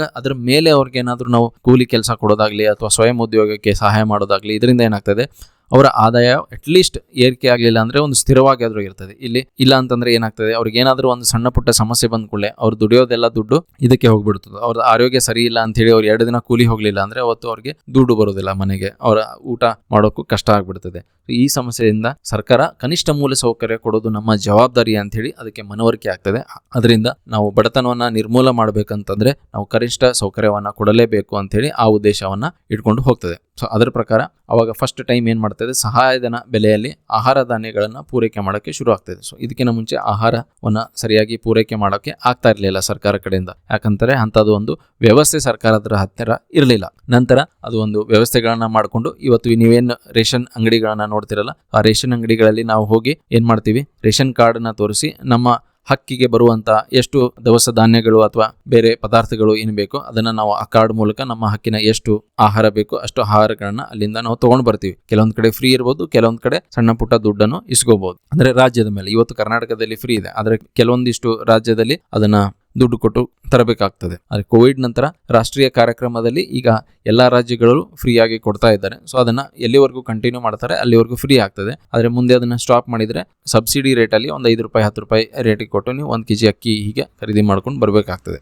ಅದ್ರ ಜೊತೆಗೆ ಸರ್ಕಾರ ಏನ್ ಅನ್ಕೋತಿದೆ, ಇಲ್ಲ ನಾವು ಆರೋಗ್ಯ ಆಮೇಲೆ ಶಿಕ್ಷಣ ಇದನ್ನ ನಾವು ಫ್ರೀ ಆಗಿ ಅದನ್ನ ಕೊಡ್ಲಿಲ್ಲ ಅಂತಂದ್ರೆ ನಮ್ಮ ದೇಶ ಬಡತನದಿಂದ ಹೊರಗಡೆ ಬರೋದಿಲ್ಲ ಅಂತ ಹೇಳಿ ಗೊತ್ತಾಗ್ತದೆ. ಹಾಗಾಗಿ ಆರೋಗ್ಯ, ಶಿಕ್ಷಣ, ಕುಡಿಯುವ ನೀರು, ನೈರ್ಮಲ್ಯ ಇಂಥ ಕೆಲಸಗಳನ್ನ ನಾವು ಕೊಡ್ಲೇಬೇಕು ಒಂದಿಷ್ಟು ಜನರಿಗೆ ಅಂತ ಹೇಳಿ ಸರ್ಕಾರ ನಿರ್ಧಾರ ಮಾಡ್ತದೆ. ಹಾಗಾಗಿ 5ನೇ ಪಂಚವಾರ್ಷಿಕ ಯೋಜನೆದಿಂದ ಇದನ್ನೆಲ್ಲ ಕೆಲಸಗಳನ್ನ ಮಾಡೋಕೆ ಅದು ಶುರು ಮಾಡ್ತದೆ. ಸೊ ಇದರಲ್ಲಿ ಪ್ರಮುಖ ಕಾರ್ಯಕ್ರಮ ಯಾವ್ಯಾವು ಅಂತ ಹೇಳಿ ನೋಡಿದ್ರೆ, ಆ ಮೂಲಕ ಸೌಕರ್ಯ ಕೊಡ್ಬೇಕಂತಂದ್ರೆ ನಮ್ಮ ಮೇನು ಆಹಾರ ಹೋಗ್ಬೇಕು. ಆಹಾರದಲ್ಲಿ ಪೌಷ್ಟಿಕತೆ ಇರಬೇಕು. ಬರೀ ಈಗ ಅಕ್ಕಿಯನ್ನ ಕೊಟ್ರೆ ಏನಾಗ್ತದೆ, ಅಕ್ಕಿಯಿಂದ ಪೌಷ್ಟಿಕತೆ ಬರೋದಿಲ್ಲ. ಅಕ್ಕಿಯಿಂದ ಬರೀ ನಿಮಗೆ ಎನರ್ಜಿ ಬರುವಂತ ಕ್ಯಾಲರೀಸ್ ಇರ್ತದೆ. ಆ ಕ್ಯಾಲರೀಸ್ ಬಂದ್ರೆ ಮನುಷ್ಯನಿಗೆ ಆ ಕ್ಯಾಲರೀಸ್ ಇಂದ ಶಕ್ತಿ ಬರ್ಬೋದಾದ್ರೆ ಬೆಳವಣಿಗೆ ಸರಿಯಾಗಿ ಆಗ್ಬೇಕು, ಕುಂಠಿತ ಕುಂಠಿತವಾದ ಬೆಳವಣಿಗೆ ಮಕ್ಕಳಿಗೆ ಆಗಬಾರ್ದು ಅಂತಂದರೆ ಪೌಷ್ಟಿಕತೆ ಇಂಪಾರ್ಟೆಂಟ್ ಆಗುತ್ತೆ. ಹಾಗಾಗಿ ಸರ್ಕಾರ ಏನು ಮಾಡ್ತದೆ, ಸಾರ್ವಜನಿಕ ವಿತರಣಾ ವ್ಯವಸ್ಥೆಯನ್ನು ರೆಡಿ ಮಾಡ್ತದೆ. ಆಮೇಲೆ ಸಮಗ್ರ ಶಿಶು ಅಭಿವೃದ್ಧಿ ಕಾರ್ಯಕ್ರಮ, ಸಾರ್ವಜನಿಕ ವಿತರಣಾ ವ್ಯವಸ್ಥೆಯಿಂದ ಆಹಾರ ಧಾನ್ಯಗಳನ್ನ ವಿತರಣೆ ಮಾಡಿ ಅವರಿಗೆ ಕ್ಯಾಲೋರೀಸ್ ಅನ್ನು ಕೊಟ್ಟರೆ ಪೌಷ್ಟಿಕತೆಗೆ ಅವ್ರು ಏನು ಮಾಡ್ತಾರೆ, ಸಮಗ್ರ ಶಿಶು ಅಭಿವೃದ್ಧಿ ಕಾರ್ಯಕ್ರಮವನ್ನು ಮಾಡಿ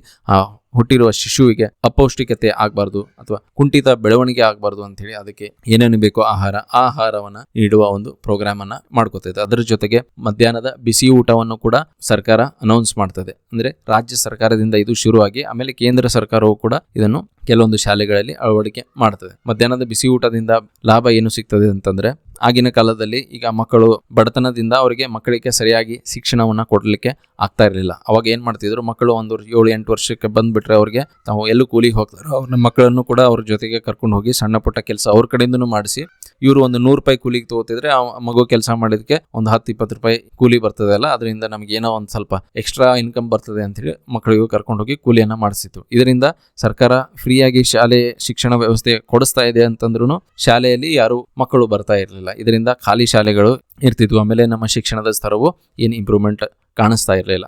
ಅದಕ್ಕಾಗಿ ಮಧ್ಯಾಹ್ನದ ಬಿಸಿ ಊಟ ಕೊಟ್ಟರೆ ಅಟ್ಲೀಸ್ಟ್ ಪೇರೆಂಟ್ಸ್ಗೆ, ಒಂದು ಪಾಲಕರಿಗೆ ಏನಿರ್ತಿತ್ತು, ಒಂದು ನೆಮ್ಮದಿ ಇರ್ತಿತ್ತು. ಏನೋ ನಾವು ಕೆಲಸಕ್ಕೆ ಹೋದರೆ ಇವರು ಶಾಲೆಗೆ ಒಂದು 3-4 ಗಂಟೆ ಶಾಲೆಗೆ ಹೋಗ್ತಾರೆ, ಅಲ್ಲಿ ಇವ್ರದ್ದು ಅಟ್ಲೀಸ್ಟ್ ಒಂದು ಊಟದ ವ್ಯವಸ್ಥೆ ಆದರೂ ಅವರು ಮಧ್ಯಾಹ್ನದ ಊಟ ವ್ಯವಸ್ಥೆಗೆ ಅಟ್ಲೀಸ್ಟ್ ಅವ್ರಿಗೇನು ತೊಂದರೆ ಆಗೋದಿಲ್ಲ. ಆಮೇಲೆ ಅವ್ರು 10-20 ರೂಪಾಯಿ ಏನು ದುಡಿತಿದ್ರು ಅದು ಬರಲಿಲ್ಲ ಅಂತಂದ್ರೂ ನಮಗೇನು ಲಾಸ್ ಆಗೋದಿಲ್ಲ. ಯಾಕಂತಂದ್ರೆ ಅವ್ರು ಏನು ಗಳಿಸ್ತಿದ್ರು ಅದು ಅವ್ರ ಮಕ್ಕಳಿಗೆ ಅವ್ರು ಖರ್ಚು ಮಾಡಬೇಕಾಗ್ತಿತ್ತಲ್ಲ. ಅದೇ ಒಂದು ಹೊತ್ತಿನ ಊಟದ ವ್ಯವಸ್ಥೆ ಸರ್ಕಾರದ ವತಿಯಿಂದನೇ ಸಿಕ್ಬಿಟ್ರೆ ಅವರು ದುಡಿಯೋ ಅಗತ್ಯ ಇರೋದಿಲ್ಲ ಅಂತ ಹೇಳಿ ಅವಾಗ ಶಾಲೆ ಶಿಕ್ಷಣಕ್ಕೆ ಕಳಿಸೋಕೆ ಶುರು ಮಾಡ್ತಾರೆ. ಸೊ ಮಧ್ಯಾಹ್ನದ ಬಿಸಿ ಊಟ ಬಹಳ ಇಂಪಾರ್ಟೆಂಟ್ ಆಗ್ತಾಯಿದೆ. ತಮಿಳುನಾಡು ಸರ್ಕಾರ ಇದನ್ನು ಮೊದಲಿಗೆ ಇಂಟ್ರೊಡ್ಯೂಸ್ ಮಾಡಿತು, ಮಿಡ್ ಡೇ ಮೀಲ್ಸ್ ಪ್ರೋಗ್ರಾಮ್. ಅದರಿಂದ ಆಮೇಲೆ ಕರ್ನಾಟಕ ಸರ್ಕಾರ, ಹೀಗೆ ಬೇರೆ ಬೇರೆ ಸರ್ಕಾರಗಳು ಇದನ್ನ ಒಂದೊಂದಾಗಿ ತಮ್ಮ ರಾಜ್ಯಗಳಲ್ಲಿ ಅಳವಡಿಕೆ ಮಾಡಿಕೊಂಡು ಬರ್ತಾರೆ. ಆಮೇಲೆ ಗ್ರಾಮೀಣ ಪ್ರದೇಶದಲ್ಲಿ ಮೂಲ ಸೌಕರ್ಯಗಳನ್ನು ಕಲ್ಪಿಸಲು ಪ್ರಧಾನಮಂತ್ರಿ ಗ್ರಾಮ ಸಡಕ್ ಯೋಜನೆ ಆಗಿರ್ಬೋದು ಅಥವಾ ಪ್ರಧಾನಮಂತ್ರಿ ಗ್ರಾಮೋದಯ ಯೋಜನೆ ಆಗಿರ್ಬೋದು. ಸೊ ಈ 2 ಯೋಜನೆ ಮೂಲಕ ಗ್ರಾಮೀಣ ಪ್ರದೇಶದಲ್ಲಿ ರಸ್ತೆ ಆಗಿರ್ಬೋದು, ಚರಂಡಿ ಆಗಿರ್ಬೋದು, ಹೀಗೆ ಬೇರೆ ಬೇರೆ ಅಲ್ಲಿ ಏನು ಯಾವುದೇ ತರಹದ ಮೂಲ ಸೌಕರ್ಯಗಳು ಇರಲಿಲ್ಲ, ಆ